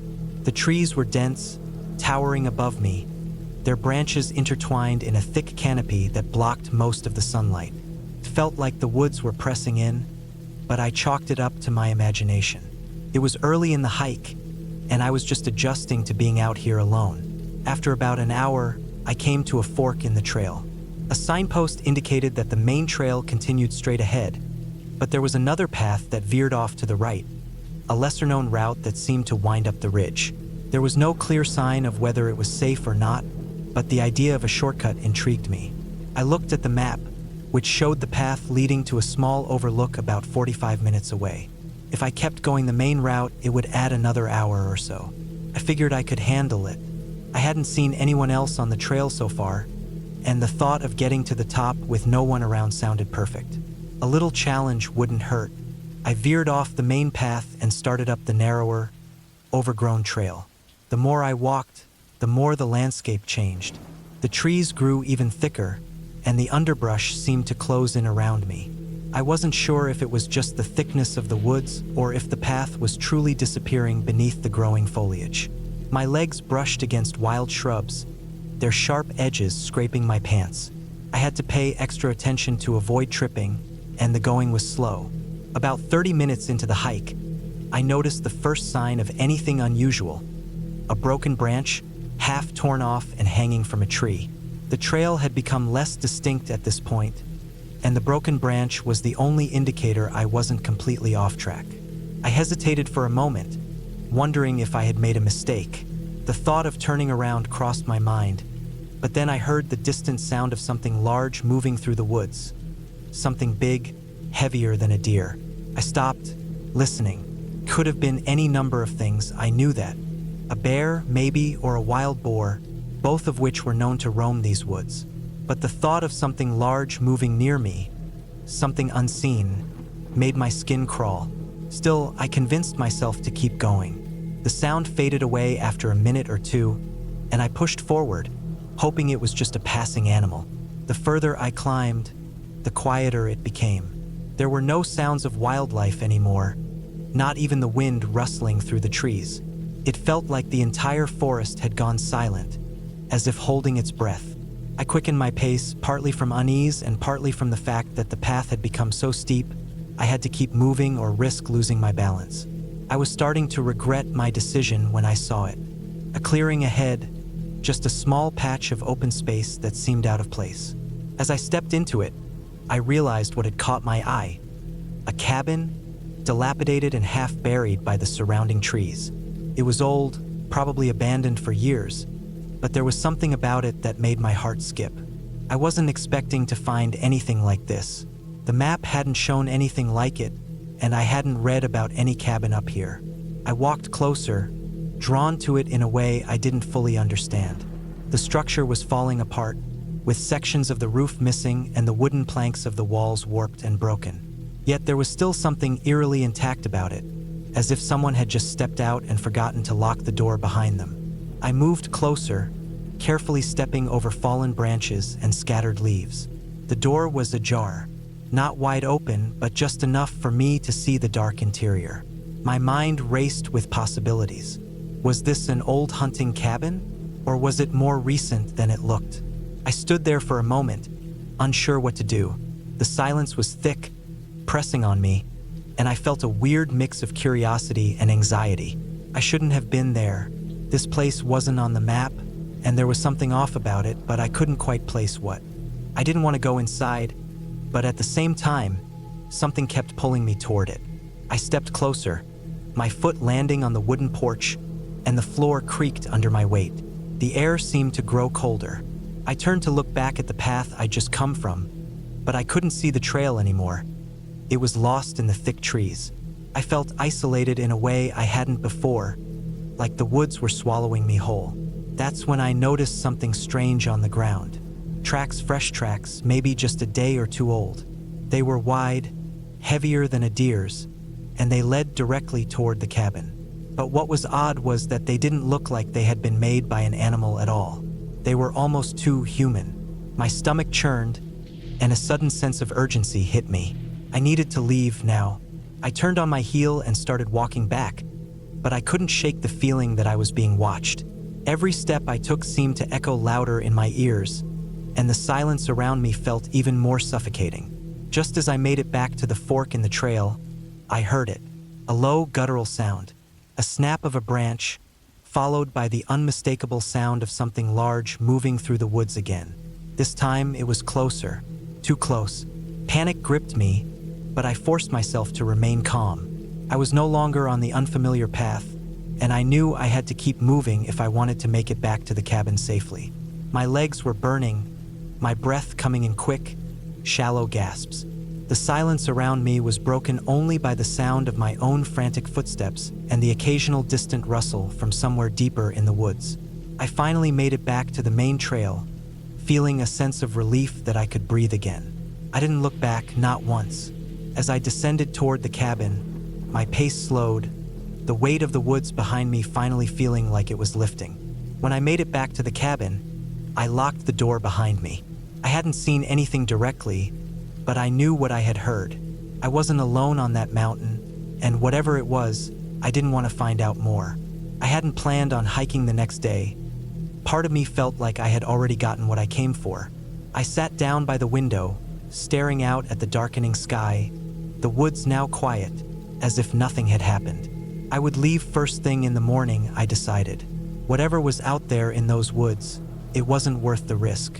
I wasn't sure if I was being paranoid, but after hearing that noise, I couldn't ignore the feeling that something was out there, waiting. And as the night wore on, I finally drifted to sleep, thankful that the sun would rise soon, bringing light to the things I had left behind.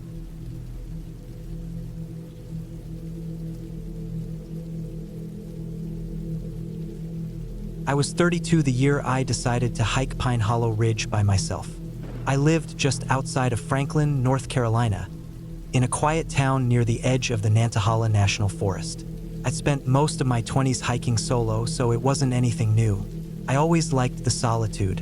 It gave me space to think, and out there in the woods, I didn't have to deal with people or noise.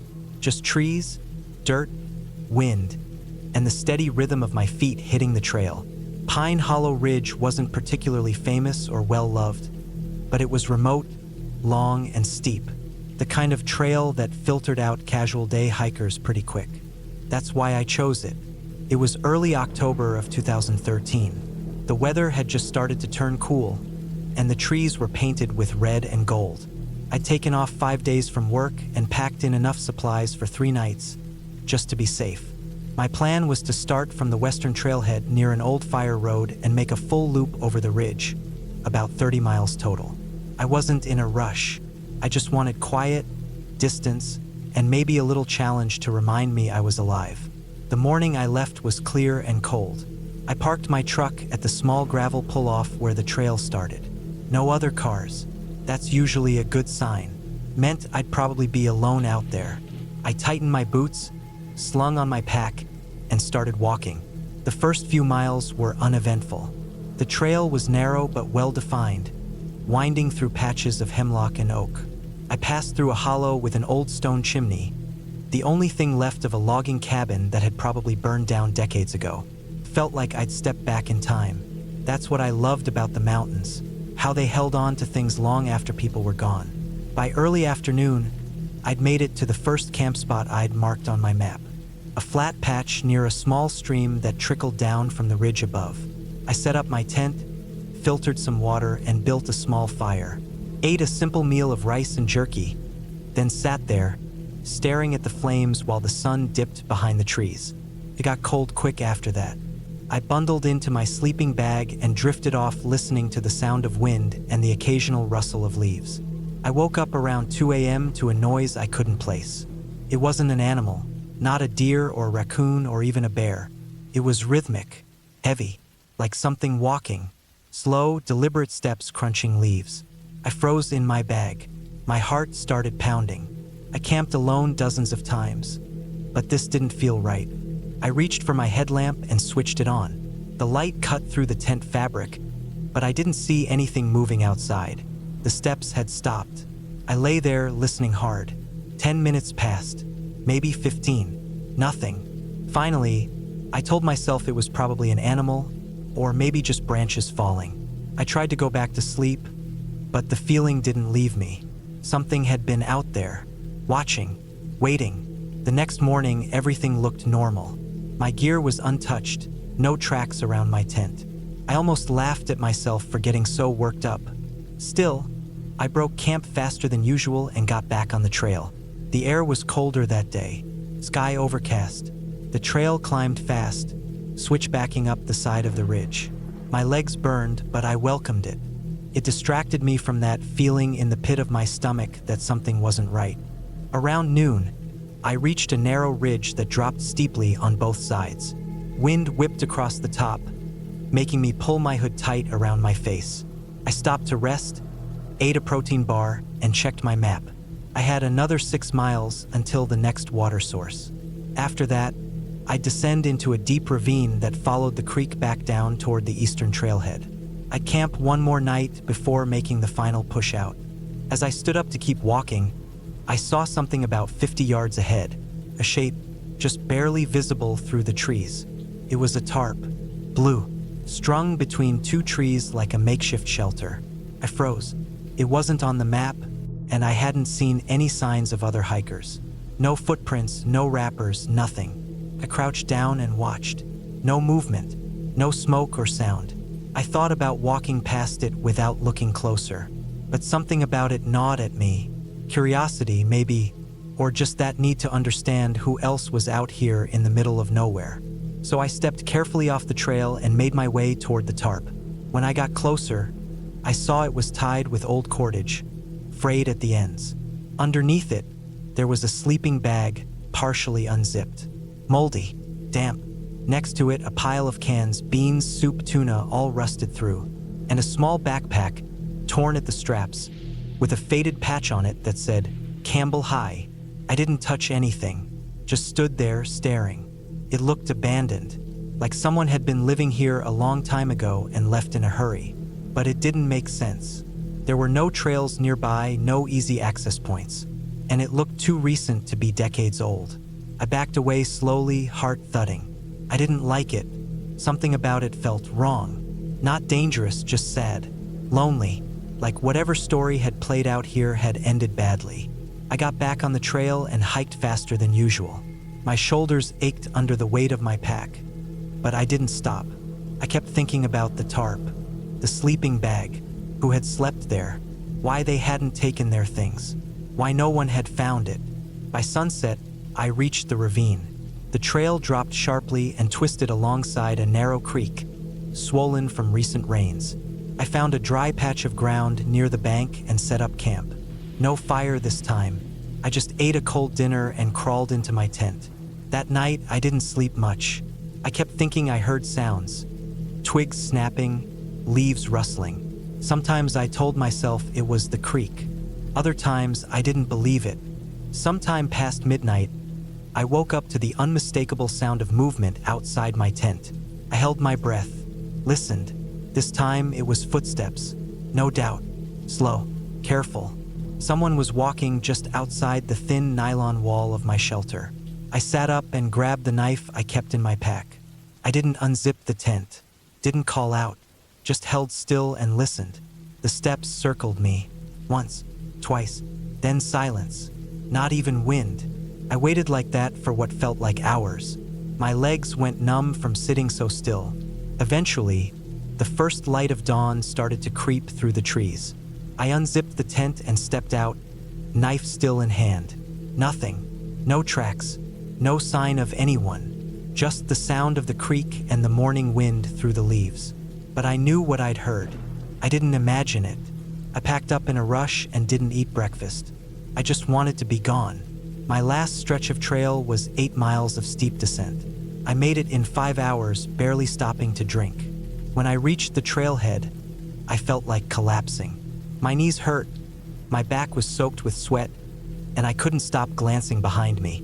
I climbed into my truck and locked the doors. Sat there for a while with the engine running, staring at the woods. Then I drove straight home. That should have been the end of it. Just a weird, unsettling trip. But a few days later, I found myself still thinking about that blue tarp, about the sounds outside my tent. Couldn't let it go. So I drove back up to the ranger station near Franklin and asked about Pine Hollow. The guy behind the desk was an older man, probably in his 60s. I told him I'd hiked the ridge and found an abandoned camp. He raised an eyebrow. "Blue tarp?" he asked. I nodded. He shook his head slowly, then went into the back. Came out a minute later with a folder. Inside were a few black and white copies of missing persons flyers. One of them showed a boy, 17, brown hair, thin frame, named Logan Reeves. Last seen in 2009. Had gone missing during a solo hiking trip on Pine Hollow Ridge. Never found. They searched for weeks, the ranger said. Dogs, volunteers, helicopters. Nothing. I stared at the picture. The patch on his pack said Campbell High. I didn't say anything, just nodded and left. I've hiked since then, but not alone. Not deep like that. Something changed in me out there. I don't know what happened to that boy. Maybe he got lost. Maybe he got hurt. Or maybe something worse happened, something human. What I do know is this. People think the woods are empty, that they're quiet, peaceful, but they're not. They're full of everything people leave behind. Memories, mistakes, secrets. Sometimes those things wait, buried under leaves and silence. And sometimes, if you're not careful, you find them, or they find you. I never told anyone else about that night. Not the footsteps, not the circling, not the weight I felt on my chest while I lay awake, trying not to breathe too loud. Maybe it was paranoia. Maybe I was just tired, hungry, scared, but it felt real. More real than anything I've ever known. And sometimes, late at night, I still wake up with the sound of leaves crunching in my ears. Always the same slow, steady steps.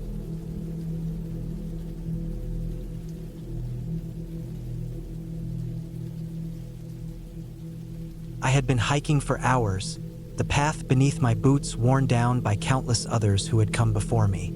The sun was starting to dip below the horizon, casting long shadows across the mountain trail. The air had cooled, and I was beginning to feel the weight of the climb in my legs. It was supposed to be a peaceful weekend getaway, just me and the woods. I wasn't expecting anything more than the usual solitude. This was the first time I'd come to this area, a secluded stretch of forest near Bear Lake, a place many people said was untouched by tourism. I had chosen it because I wanted to avoid the crowds, wanted to be alone with my thoughts. I had no idea that this place would turn into a nightmare. It had all started so calmly. The forest was quiet, except for the soft rustling of leaves and the occasional bird call. I had taken the afternoon off to drive out here, and by the time I had arrived, it was just me and a handful of other cars at the trailhead. I parked, stretched, and pulled my gear from the trunk: water, snacks, a map of the trail, and my camera. I wasn't in any rush. I was determined to make the most of this hike, to breathe in the fresh air, and forget about the stress back home. The hike began smoothly. The first few miles were easy, a gradual incline with well-marked paths. I passed a few other hikers here and there, but most were heading back by the time I reached the halfway point. I made a mental note of their faces, not that I thought it was important, but because it was just a habit, keeping track of who I'd seen along the way. Around midday, I stopped for a break by a creek that ran alongside the trail. I knelt to dip my hands into the cool water, feeling the soft current rush between my fingers. The forest around me was dense, the trees thick with old growth. There was something calming about being surrounded by so much life, the way the moss covered the rocks, the distant sound of water running. But as I sat there, resting, something started to feel off. At first, it was just a vague sense of discomfort, something that I couldn't place. The birds had quieted, and the wind had died down. It was too still. The usual sounds of nature, the rustling of the leaves, the chirping insects, were eerily absent. I shook it off, telling myself it was just my imagination playing tricks on me. I pulled my pack on again and continued up the trail. The path narrowed as I ascended higher into the mountains. By now, I was deep into the forest, and the sun had started to sink lower in the sky, casting everything in an orange hue. The shadows lengthened, and the air felt thick, heavy with the scent of damp earth. I should have known I was pushing my luck by continuing this late in the day, but the view from the summit, or so the map claimed, was supposed to be worth it.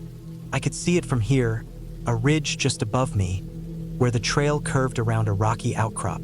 My legs burned from the effort of climbing, but the thought of the view kept me going. That, and the fact that turning back now would feel like admitting defeat. I had been going for hours, and I was so close to reaching the top. It wasn't until I rounded the corner of the trail and saw a flash of movement out of the corner of my eye that I felt that rush of panic, the kind that races through your chest when something isn't right. I turned quickly, heart hammering, but there was nothing. Just the trees, thick and endless, standing silent in the fading light. I paused, took a deep breath. It was nothing. Then I noticed something else, footprints. Fresh footprints in the dirt beside the trail. Not just one or two, but a series of them. They were large, too large to be from an animal. Persons. I knelt down, inspecting them. There was no sign of a trail marker near here, nothing that suggested another hiker had passed by recently. I glanced back at the path I had just come from, but there was no one visible. I couldn't explain why, but I felt a sudden, sharp discomfort crawl up my spine. Ignoring it, I continued forward, convincing myself I was just being paranoid. The next few hours blurred together. The darkness came quickly, and soon I was relying on my headlamp to guide the way. The trail became more treacherous, rocks and loose gravel making each step more difficult. At this point, I was well past the halfway mark, and there were no signs of anyone else on the trail. I kept walking, the steady rhythm of my boots the only sound against the silence of the woods. There was no way to turn back now, not with the darkness closing in. The only option was to keep going until I found the summit. Then I heard something, footsteps, slow, deliberate. They came from behind me. My heart froze and I spun around. I saw nothing, just the trail winding through the trees. No one. I stood there for a moment, listening, but there was no other sound. No rustling of leaves, no footsteps, nothing. Shaking my head, I told myself it was just the wind or some animal moving through the brush. But deep down, I knew it wasn't. It was too deliberate, too human. Someone was following me. I quickened my pace, adrenaline pushing me forward. I tried to think logically, tried to make sense of the situation, but every rational thought seemed to slip away. What should I do? Keep moving? Or wait? Confront the person? I didn't have time to figure it out. The footsteps followed me, not speeding up, but never falling too far behind. It was as if the person was matching my pace, staying just enough behind me that I couldn't see them, but I knew they were there. It was like being stalked, hunted. My breath came faster now, and I reached for my phone, but it had no service, no surprise, given how remote this place was. I wished I had at least told someone where I was going, but it was too late for that. The trail was getting steeper, and my muscles screamed for rest. I needed to stop, needed to catch my breath, but I couldn't. not with the feeling of being watched, pursued. I rounded another bend, and there, just ahead of me, the path seemed to open up. The summit, I thought, the final stretch. But when I reached the clearing, it wasn't the view I expected. Instead, I was faced with a small campsite, a fire pit, a few abandoned camping chairs, and an old, battered tent that looked like it hadn't been used in years. No one was there. I stopped, my mind racing. The footsteps stopped too. I glanced around nervously, the hairs on the back of my neck standing up. But then I saw it, the faintest imprint in the dirt, not far from the fire pit. A boot print, fresh and large, the same as the ones I'd seen earlier. The trail behind me had led me here. I was trapped. It felt like hours passed in that clearing, me frozen, unsure what to do. I couldn't go back down the trail. There was no telling how far behind me the person was, or if they were already here, waiting. That's when I heard a voice, an animalistic sound. It wasn't a growl or a roar, but a low, unnatural hum, almost as if someone were breathing heavily through their nose, right behind me. In a panic, I turned and bolted into the trees, not even thinking. I couldn't hear anything anymore, just the pounding of my heart, the thudding of my boots against the hard earth. Every snap of a twig behind me made me jump. Every rustle in the leaves made my pulse race. But then, just as suddenly as it started, the sound stopped. The footfalls ceased. The low hum disappeared. I stopped running and crouched, breathing heavily, my chest tight with fear. I waited, listening, and that's when I realized it. There was no one there, not anymore.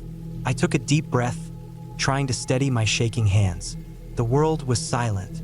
The only sound was the wind stirring the trees.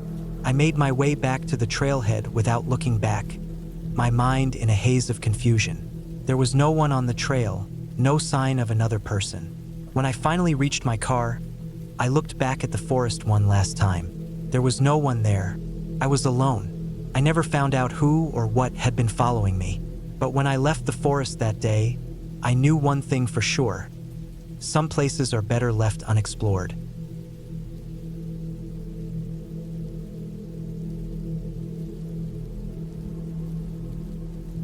I'd spent most of the morning packing my gear, water, snacks, extra layers of clothing, and checking the weather forecast for the area.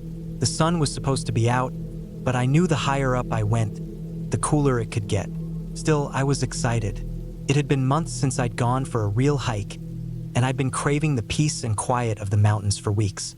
There's something about the solitude that helps me clear my head. It wasn't a particularly hard hike, or at least it didn't seem like it from the maps I'd seen. A few steep stretches here and there, but nothing I couldn't handle. At least, that's what I told myself as I slid into my boots and secured my backpack. I left early, not wanting to run into too many people. I didn't mind sharing the trail, but I always preferred the quiet of nature without the chatter and the sound of others crunching along behind me. There's something calming about being alone on a trail, just the sounds of your breath and the occasional bird call breaking the silence. This trail, I'd read, was one of those lesser-known spots in the area, tucked away from the more popular routes. Perfect. The trailhead was at the edge of a forest. A wide, dusty path led away from the parking lot, surrounded by trees that had started to show signs of autumn. The leaves were just beginning to change color, and the smell of damp earth mixed with the crisp scent of pine filled the air. I adjusted my pack and began to walk, the sound of my boots crunching against the dirt, the only thing that broke the stillness. The first mile or so was easy, nothing too strenuous, just the gentle rise of the trail as it curved through the trees. I paused every now and then to drink some water, taking in the view of the valley below. The air felt fresh, and the occasional rustle in the underbrush reminded me that I wasn't alone, even if I couldn't see anything. The wind picked up as I walked higher, and I zipped up my jacket to block out the chill. By the time I reached the first major incline, I was starting to feel the burn in my legs. But it was a good burn, the kind that lets you know you're working your body, and I liked it. I pushed on, ignoring the sweat that trickled down my back. The trail got steeper here, with more exposed rock and loose gravel. I took my time, placing each foot carefully. The higher I climbed, the quieter the forest seemed. The birds had stopped calling, and there were no signs of any other hikers. That's when I started to notice something strange. It wasn't like there was a sudden change in the atmosphere or anything, but it felt like the forest had grown stiller. No wind, no rustling leaves, just silence. It was unnerving, but I brushed it off. Maybe it was the altitude, or maybe the trail was more isolated than I realized. I kept going, hoping the silence would break eventually. Didn't. The trail continued to climb, winding its way up the mountain. I started to feel like I was the only person in the world. The silence weighed heavy, like it was pressing down on me. I had expected to hear more wildlife, but everything seemed eerily absent.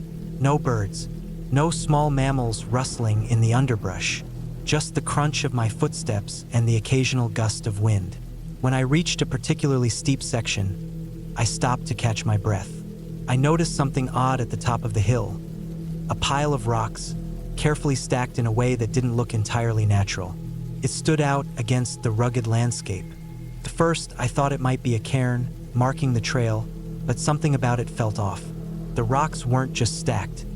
They were placed with an almost deliberate precision, each one fitting perfectly into the next. And yet, it didn't feel like a proper trail marker.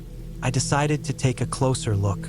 As I got closer, I noticed a few things I hadn't seen from a distance. The rocks were old, worn down by time and weather, but they had been arranged in a way that suggested someone had put them there recently. The space between the rocks was too neat, and there were faint marks in the dirt around the pile, as if someone had been kneeling there. I shivered, unsure why the sight made me feel so uncomfortable. I was about to turn away when I noticed something else. A faint scent in the air. It was hard to place at first, but then it hit me. It smelled like meat, not fresh, but something dried and decaying. My stomach turned. I couldn't tell where it was coming from, but it was strong enough to make me feel sick. I took a deep breath, hoping it was just my imagination, but the air smelled wrong. I forced myself to turn away from the rock pile and continue up the trail, though I felt the urge to turn back growing stronger by the second. The further I went, the more it felt like something was watching me. I kept glancing over my shoulder, but every time I did, the trail was empty. Still, I couldn't shake the feeling that I wasn't alone. The next part of the trail was a sharp switchback that cut through a dense thicket of trees. As I turned the corner, the sound of my footsteps was swallowed up by the thick undergrowth. The trees here were older, their trunks twisted and gnarled, and the air was damp, like the forest was holding its breath. I kept my eyes straight ahead, not wanting to look around too much. The feeling of being watched had grown stronger, but there was nowhere to hide or turn off the trail. I pushed forward, my breath coming faster now, though not from exertion. Something was wrong. I could feel it deep in my gut, that primal fear that tells you to run, but I didn't know where to run to. The path ahead stretched on, twisting and winding as the trees closed in tighter. I felt like I was walking in circles, like the trail was somehow changing around me. It wasn't until I reached a small clearing that I realized something was terribly wrong. The clearing wasn't on the map. There was no mention of it in any of the trail descriptions. It was just there, a patch of open ground surrounded by dense forest, with a strange, flat rock in the center. The rock was large, almost rectangular, and there was something carved into it. I couldn't make out the markings at first, but when I approached, my stomach dropped. It wasn't just a rock. It was a table. The edges were too smooth, too perfect. The surface was etched with intricate symbols that didn't belong in this part of the world. My heart pounded as I realized what I was looking at. The rock was covered in what looked like old stains, dark patches that had soaked into the stone over time. The air around the rock was thick, almost suffocating. It felt like the forest itself was pressing in, surrounding me with a heavy, oppressive silence. I didn't need to stay any longer. My legs felt like they were made of lead as I turned and ran back down the trail, not caring about the path I took or where I was going. I just had to get out of there. I didn't stop until I reached the parking lot. My legs burned from the effort, my breath coming in ragged gasps, but I didn't care. The air felt different now, lighter, like the weight had lifted, but I didn't stop to look around. I jumped in my car and sped off, not once looking back. I haven't been back since.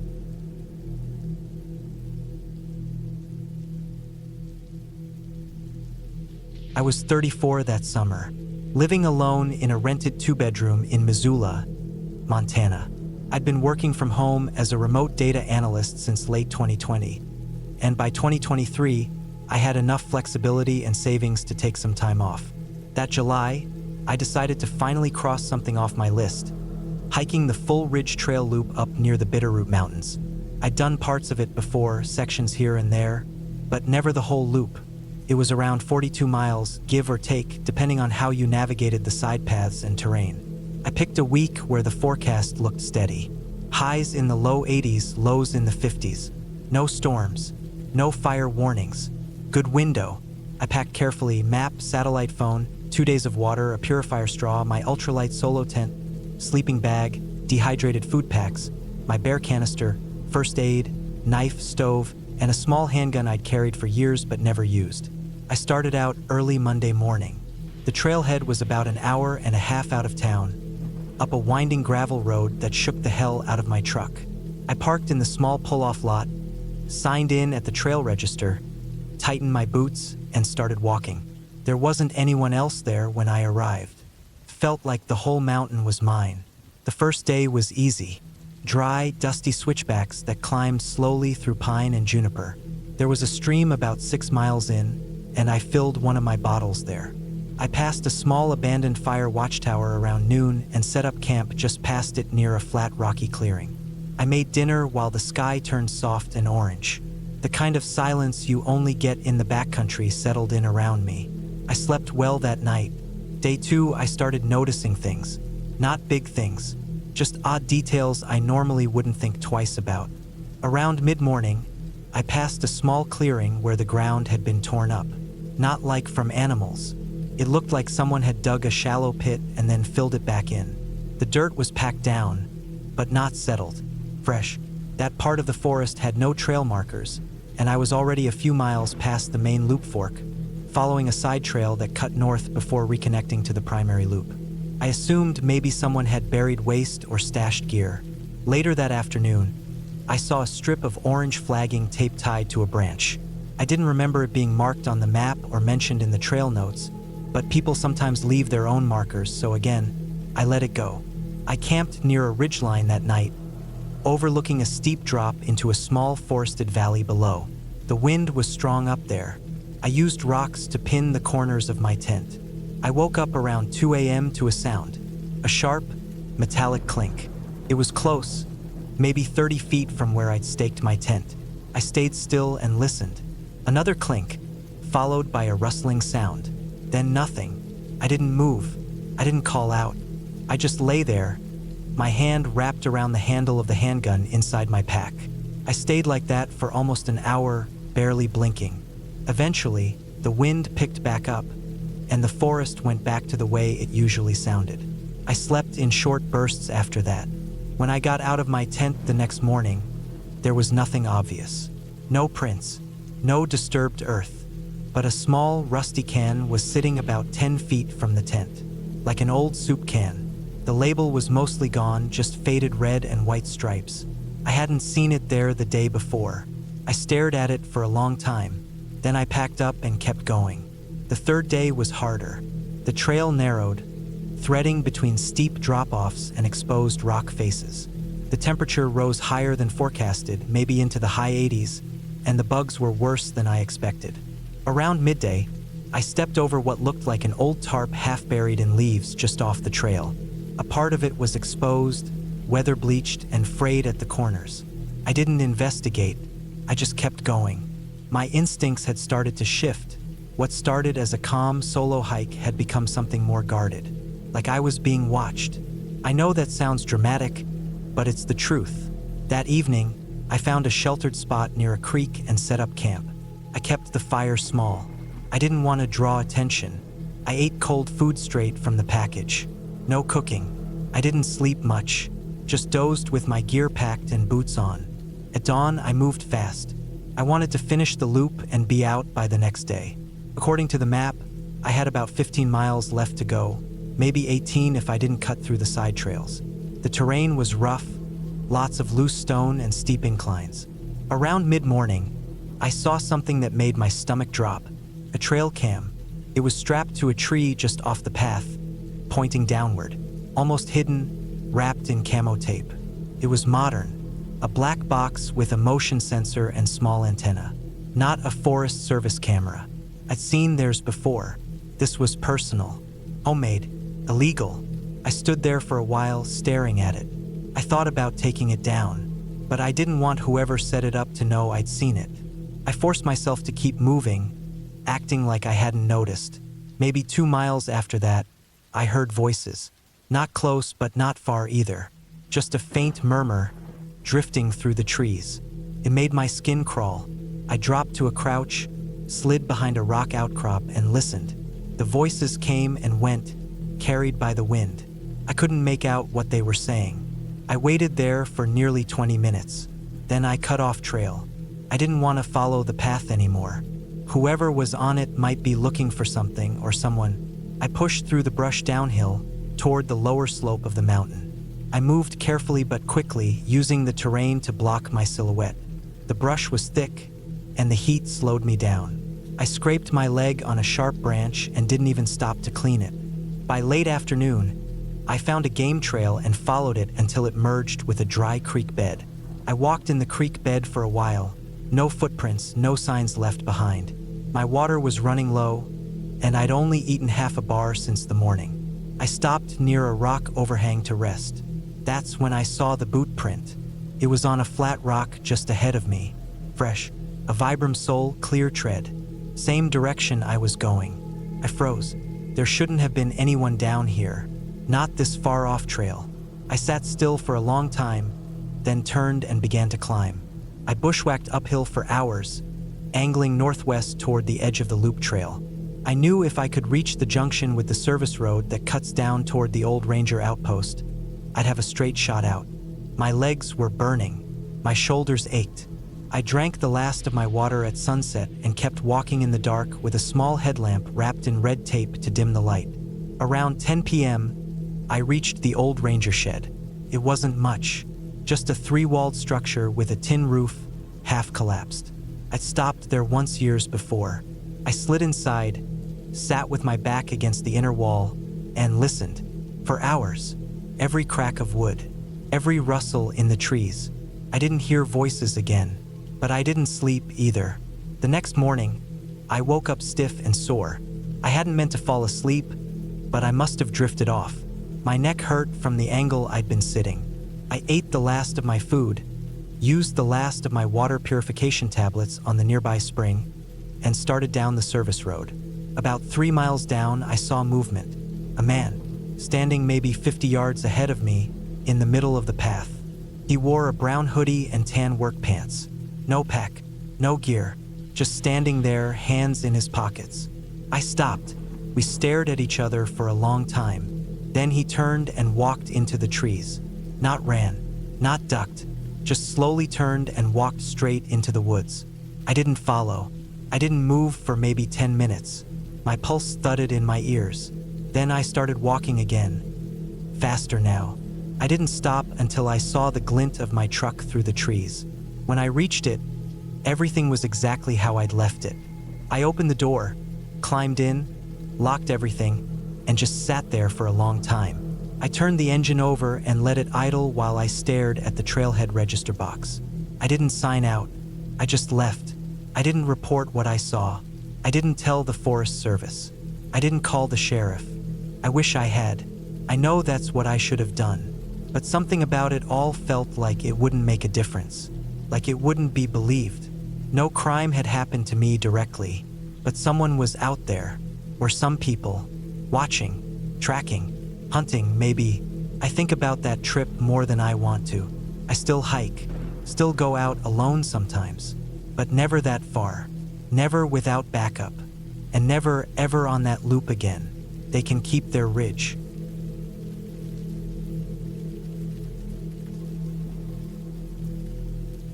I had always been drawn to the solitude of the wilderness. Growing up in the suburbs of Denver, Colorado, the Rocky Mountains were my backyard. offering endless trails and peaks to explore. By the time I was 28, hiking had become more than a hobby. It was a way to disconnect from the digital world and find peace in nature's embrace. In early September 2024, I decided to tackle a trail that had been on my radar for years: the Lone Pine Path in the San Juan Mountains. Known for its challenging terrain and breathtaking vistas, the trail promised both adventure and introspection. I planned a solo 3-day trek, aiming to cover approximately 40 miles through dense forest, alpine meadows, and rugged ridgelines.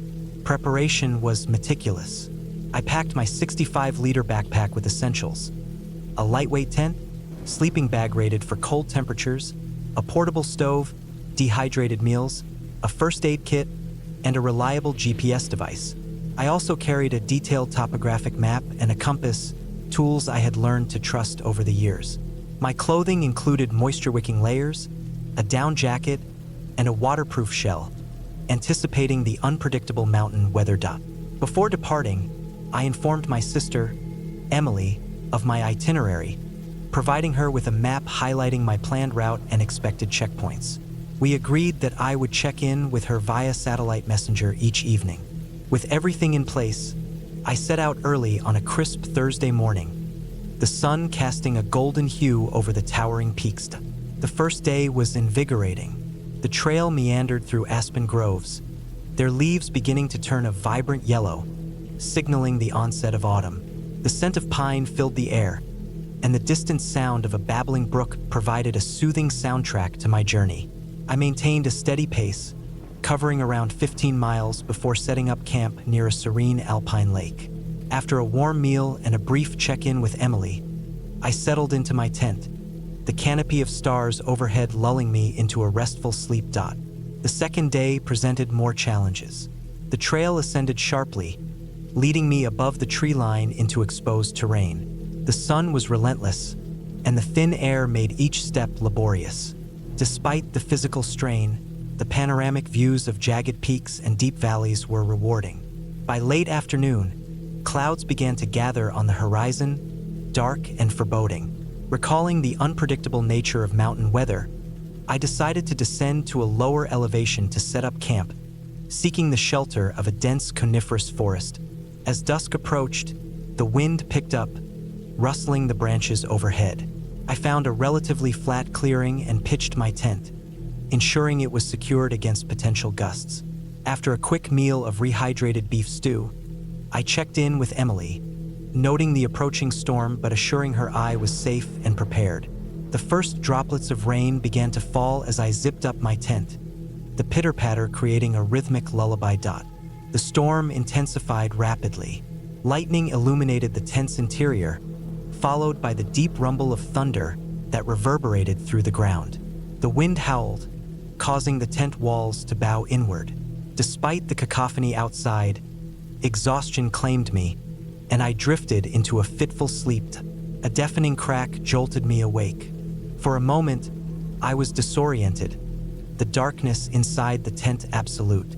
Then, an ominous creaking sound filled the air, followed by a series of snaps and crashes. Before I could react, a massive weight slammed into the side of the tent, pinning me beneath it. Panic surged through me. I struggled to move, but the pressure was immense. Realization dawned. A tree, likely weakened by the storm, had fallen onto my tent. My right leg was trapped, a searing pain indicating a probable fracture. Breathing was labored, the weight pressing down on my chest. I forced myself to remain calm, drawing upon years of training and experience. Assessing my situation, I realized my left arm was free, though movement was restricted. My backpack, containing the first aid kit and satellite messenger, was out of reach. The immediate priority was to alleviate the pressure on my chest to facilitate better breathing.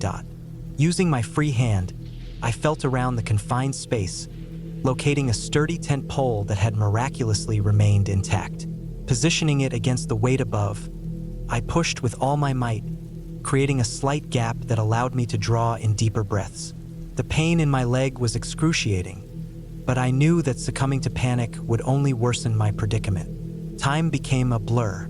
The storm raged on outside, the relentless rain seeping into the tent, chilling me to the bone. Hypothermia became a real concern. I needed to reach my backpack. Summoning every ounce of strength, I twisted my body, ignoring the searing pain, and managed to grasp a tent stake. Using it as a makeshift tool, I began digging at the wet earth beneath me, creating enough space to maneuver my torso. After what felt like hours, I reached the edge of the tent where my backpack was partially buried under debris.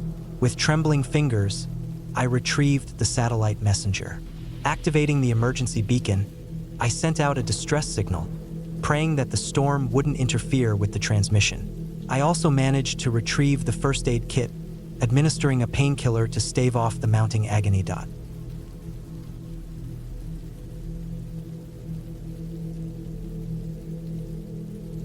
The plan had been simple: a weekend hike through the woods, just me and my backpack, for some peace and solitude. Nothing fancy, just the kind of break I needed after months of hectic work and life in the city. I'd chosen a trail in the Black Oak Ridge area, about 50 miles out of town. It wasn't one of those touristy spots, but not too far out either. Just perfect for what I wanted: a quiet place to reset, get some fresh air, and forget about the noise of everything else for a while. I left my apartment around 7 a.m., just as the sun was starting to climb in the sky. By the time I reached the trailhead, it was already about 9:30. The air was crisp, and the morning fog still hung around the lower parts of the trees like a soft mist, making everything feel untouched. I had no real schedule, no destination in mind beyond the ridge. The beauty of hiking alone is that you don't have to answer to anyone. The trail was quiet, the only sounds being my boots crunching on the gravel and the distant call of birds. The path was narrow, winding between tall trees with their dark trunks and thick canopies that shaded the ground beneath. It felt like a place forgotten by time, almost as if the forest was holding its breath, waiting for something. I walked for hours without seeing another person. It was exactly what I wanted. But around midday, when the sun was high, I came across something unexpected. A small clearing just off the trail. The grass was tall and swaying gently in the breeze. In the center of the clearing, there was a small, shallow pond. It looked peaceful, the surface of the water still and dark, reflecting the trees around it. There was something oddly perfect about it, but there was a strange feeling in my chest too, like the air was thicker here. I couldn't shake the feeling that the pond was watching me. I had been walking for several hours by this point and figured I could rest for a bit.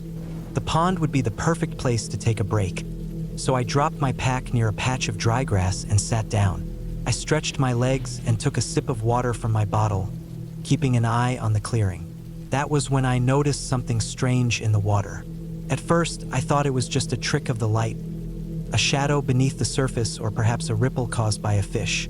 But the longer I stared, the more certain I became that there was something moving down there, something far too big to be just a fish. It was a darker shape, shifting slowly, as if it were pacing beneath the surface. I leaned in closer, my curiosity getting the better of me, but the moment I did, the shape disappeared. Just like that, it was gone. I told myself it was nothing, just my mind playing tricks. The water was still, the pond calm again, but something about it didn't sit right with me, like a nagging feeling I couldn't shake.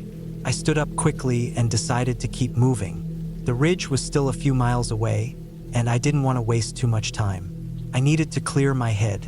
As I packed up and stood to leave, I heard it, a rustling noise behind me, coming from the woods just beyond the clearing. It wasn't the wind. It was too deliberate, like someone or something was moving through the trees. My first instinct was to brush it off, telling myself it was just a deer or some other animal. But the sound didn't stop. It was steady, too consistent. My heart rate picked up. I glanced around, trying to spot anything that might be causing the noise. But all I saw were the trees, the occasional movement of the branches in the breeze. Still, the sound persisted, almost like it was circling me. I stayed perfectly still, hoping whatever it was would just move on. But then the rustling stopped. The silence that followed felt unnatural. It wasn't the peaceful kind of silence, but a tense, heavy kind, as if the forest was holding its breath again, waiting for something to happen. I forced myself to take a deep breath and move on, trying to ignore the unease gnawing at the back of my mind. The last thing I needed was to get paranoid. I had come here to relax, to enjoy nature, not to let my imagination get the better of me. I retraced my steps to the main trail, keeping my eyes on the ground in front of me, listening for any further sounds. The rest of the hike felt off. The usual rhythm of the forest, the wind rustling the leaves, the distant call of birds, felt distant now. It was almost too quiet. My mind kept returning to the sound from the clearing. I kept telling myself it had been an animal. It had to have been. But that thought wasn't enough to shake the feeling of being watched. The trail was a bit more rugged now, the path steeper and narrower. I was starting to feel the burn in my legs from all the climbing, but the quiet solitude of the woods had a way of putting my mind at ease, despite the unsettling feeling I couldn't quite shake.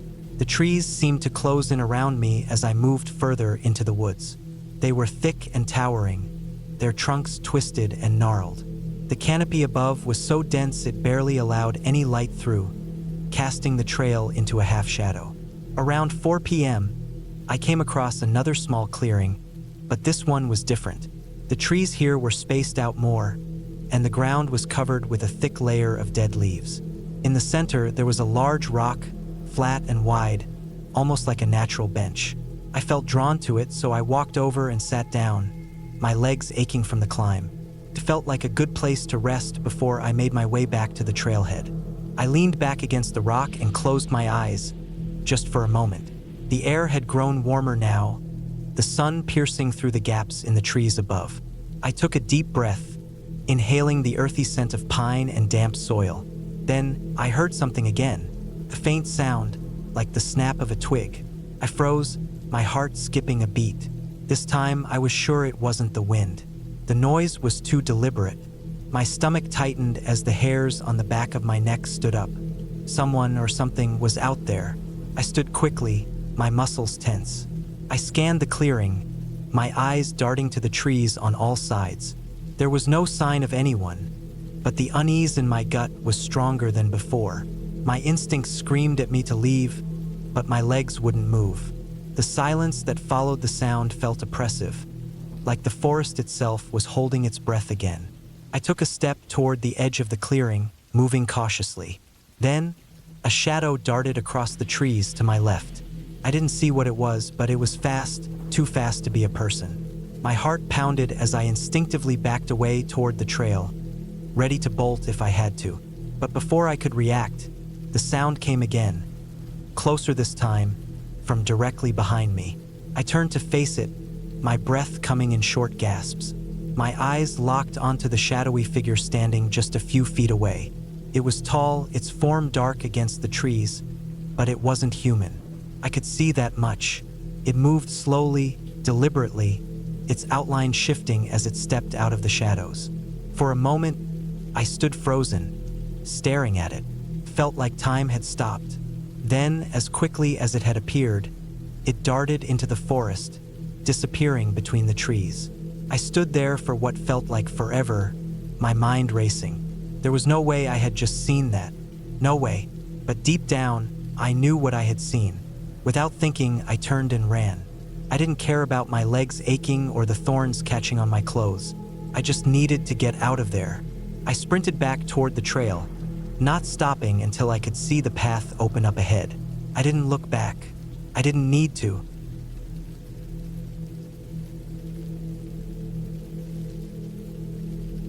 It was early fall, the air crisp with the promise of the season changing.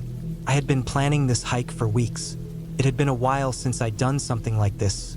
Alone, deep into the woods, away from the noise of everyday life. I needed a break from the city, from the routine, from everything. A long weekend in the Cascade Mountains of Washington seemed like the perfect escape. I was 31, in decent shape, but I wasn't a seasoned hiker.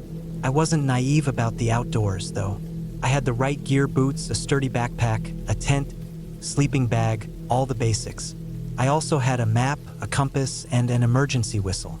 I knew the trail I'd chosen was rated moderate, but it still felt a little daring to go solo.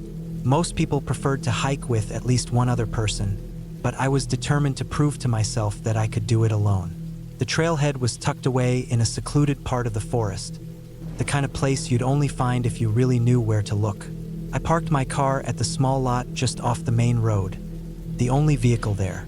The sun was still low in the sky, but it wouldn't stay that way for long. I started the hike around 9 a.m., hoping to reach my campsite by mid-afternoon. The trail wasn't terribly long, maybe 10 miles one way, but it wasn't easy either. A few steep climbs, some rocky terrain, and the occasional creek crossing. As I walked, the forest thickened around me, the trees towering overhead, blocking most of the light. I passed the occasional hiker, but it was quiet. The deeper I went, the fewer people I saw, and by noon, I was completely alone. My thoughts wandered, the rhythmic crunch of my boots on the trail grounding me.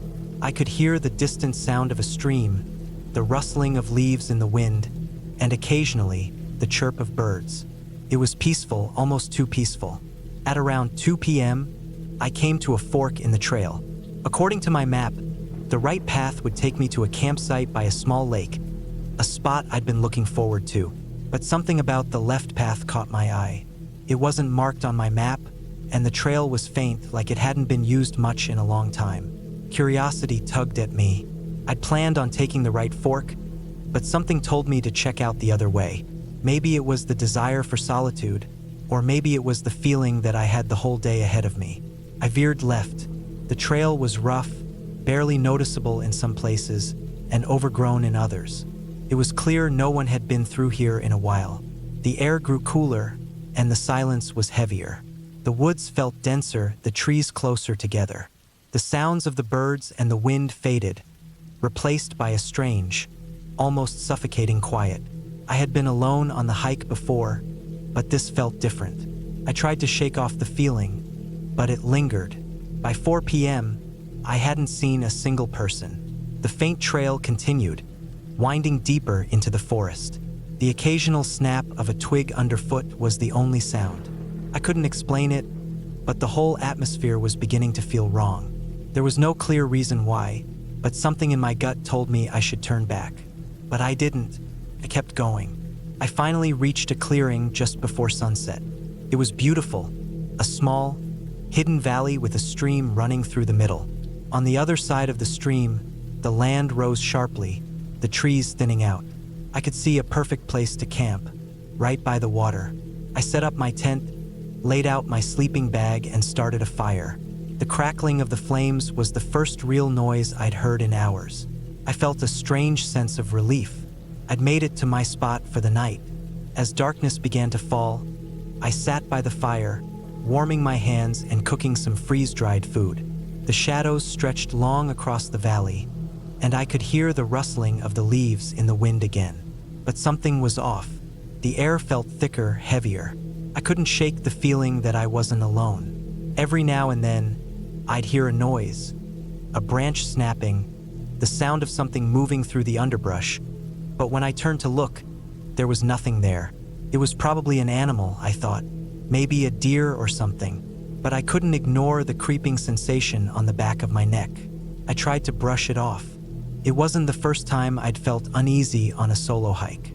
The mind can play tricks on you when you're alone in the woods. But this was different. The feeling wasn't just unease. It was a primal sense of being watched, being followed.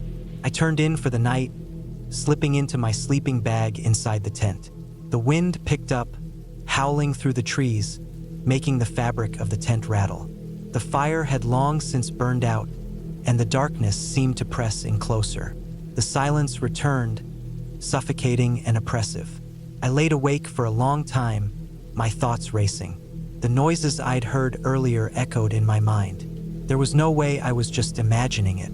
But there was no logical explanation. No one had passed by this trail, and the area didn't seem to be near any major roads. No one knew where I was except for a few details I'd left with a friend back home. I was just starting to doze off when I heard it again. A rustling, this time much closer than before. My heart jumped in my chest, and I sat up, straining my ears in the darkness. There it was again, a sharp crack of a branch underfoot, followed by soft, measured footsteps. Whoever or whatever it was moving deliberately close to my camp. My mind raced. Should I grab my whistle? Should I shout? But I stayed still, too scared to make a sound. The footsteps stopped, just outside my tent. I held my breath, my body frozen with fear. For what felt like an eternity, nothing happened. Then, just as suddenly as it had started, the sound of the footsteps began to fade, moving back into the woods. I couldn't move. I just lay there, my heart pounding in my ears.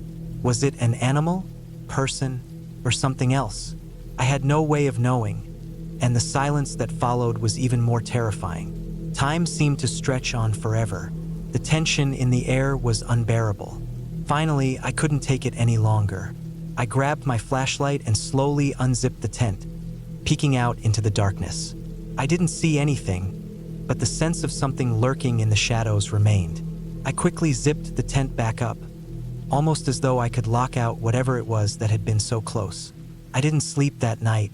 The rest of the hours were spent wide-eyed, listening to the noises of the forest, branches breaking, the occasional rustle of leaves. But nothing came close again. The sun didn't rise soon enough.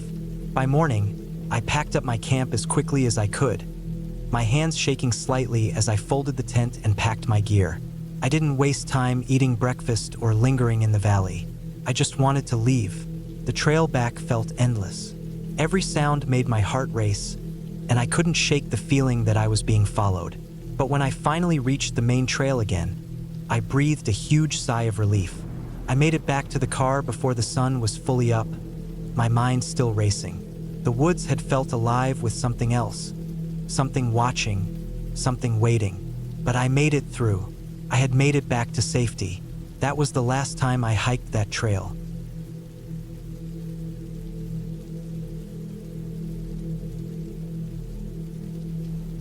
The sun had barely risen that morning, casting a pale light over the jagged, sprawling mountain range in the distance. I stood at the edge of the trailhead, looking out over the dense, still forest. The air was thick with the scent of damp earth and pine needles, a smell I'd always associated with peace. But today, there was a tightness in my chest, an unease I couldn't quite shake off. I was alone, which wasn't unusual for me. I'd been hiking for years, always finding solace in the silence of nature. My name's Jason. I'm 32, and I've been on more trails than I could count. I was always drawn to the solitude of the wilderness, the quiet hum of life that surrounded me as I walked through the woods. But something about this particular hike felt different. Couldn't tell you why. It wasn't like anything had changed. Not really. The trail looked the same as it always did, well-worn and well-marked, heading into the deep green of the forest. It was an easy hike, one I'd done many times before. But today, the forest felt off, as if the trees themselves were watching me. I shrugged it off as just nerves. Maybe I hadn't been sleeping well lately, or maybe it was the early morning chill. I pulled my backpack up higher on my shoulders, adjusted my boots, and started down the trail. The forest was quiet, too quiet. I wasn't used to this level of silence. Normally, the rustle of wildlife would fill the air, birds, squirrels, maybe even the distant call of a coyote. But today there was nothing, not a sound, not even the wind. The path wound through thick undergrowth, the dirt soft and moist beneath my boots. The trees were tall, their branches reaching for the sky, blocking out most of the light. For a moment, I wondered if I'd missed something. Had the world gone silent in some way I couldn't explain? I shook my head, trying to clear away the unease that was slowly creeping up on me. It was probably just the quiet of early morning, or the fact that I hadn't hiked in a few weeks. My mind was playing tricks on me, but still I couldn't shake the feeling of being watched. Every few steps, I glanced over my shoulder, half expecting to see someone following me. But there was nothing, just the endless rows of trees, stretching as far as I could see. The forest seemed to press in on me, the shadows growing longer as I moved deeper into it. I paused for a moment, adjusting my pack again, and took a deep breath. The air smelled fresh, like the earth itself was exhaling. But that wasn't enough to calm me. Something about the atmosphere felt thick, heavy.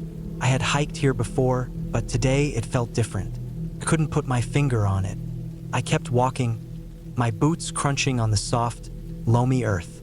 The trees thinned slightly, and I found myself on a wider section of the trail. The sun was higher now, casting a dappled pattern of light and shadow on the ground. The temperature was rising, and I could feel sweat starting to form on the back of my neck. I took off my jacket, tied it around my waist, and continued forward. The further I went, the more the quiet pressed in on me. It was almost oppressive now. No birds, no insects, not even the occasional rustling of leaves. The silence felt unnatural. My footsteps, too, felt too loud, too intrusive. I couldn't help but wonder if there was something wrong with the forest, something that had changed while I wasn't looking. Then I saw it, a figure. It was standing in the distance, half hidden by the thick trunks of trees. At first, I thought it might be a person, another hiker, but then I realized that they weren't moving. Not a single movement, just standing there, facing away from me. A chill ran down my spine. I stopped in my tracks.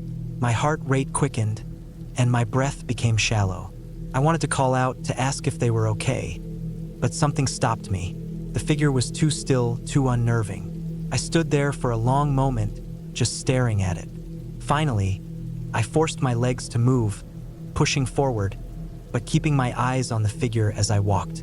With every step, the distance between us seemed to shrink, but still the figure didn't move.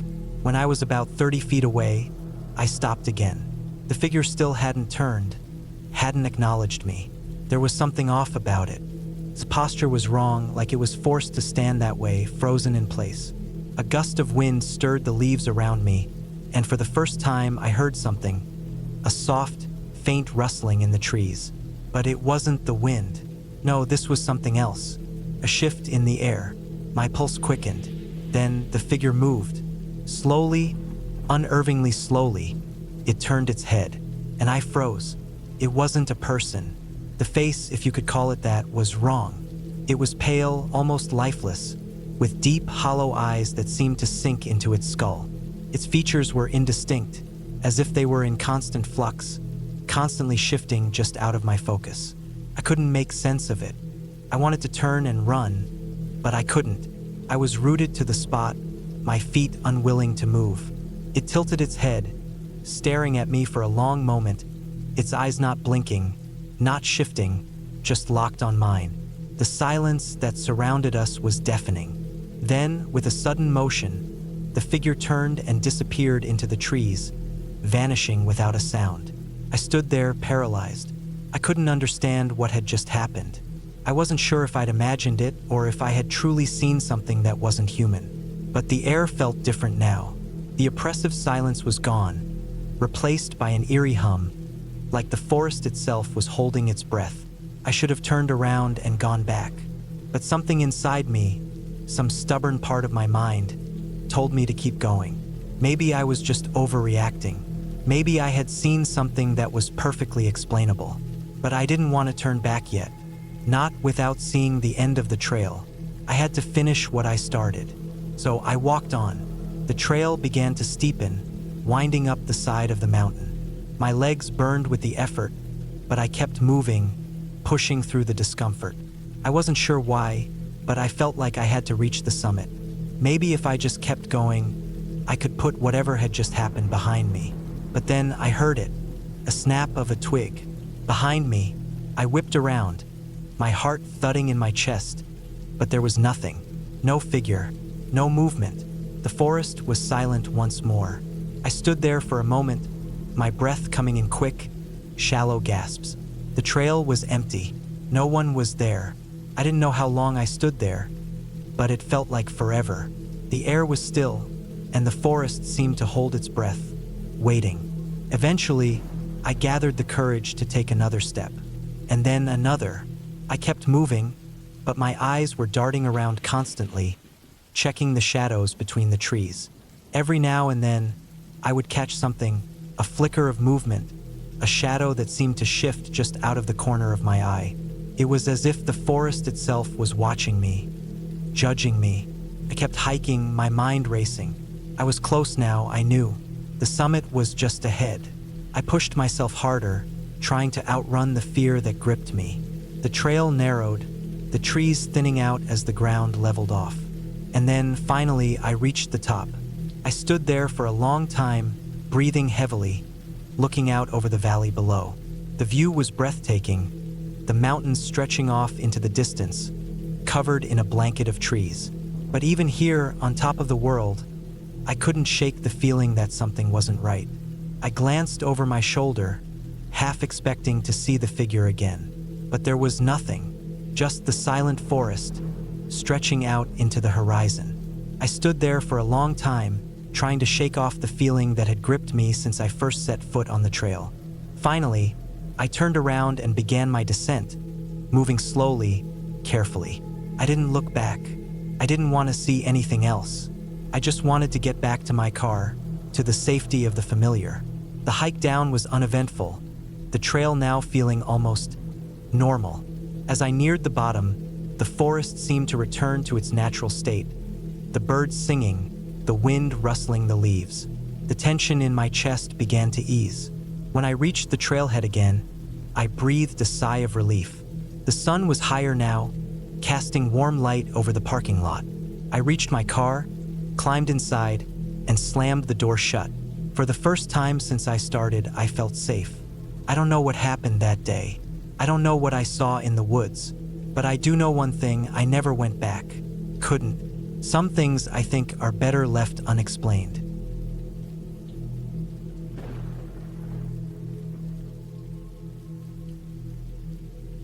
I had always considered myself an experienced hiker.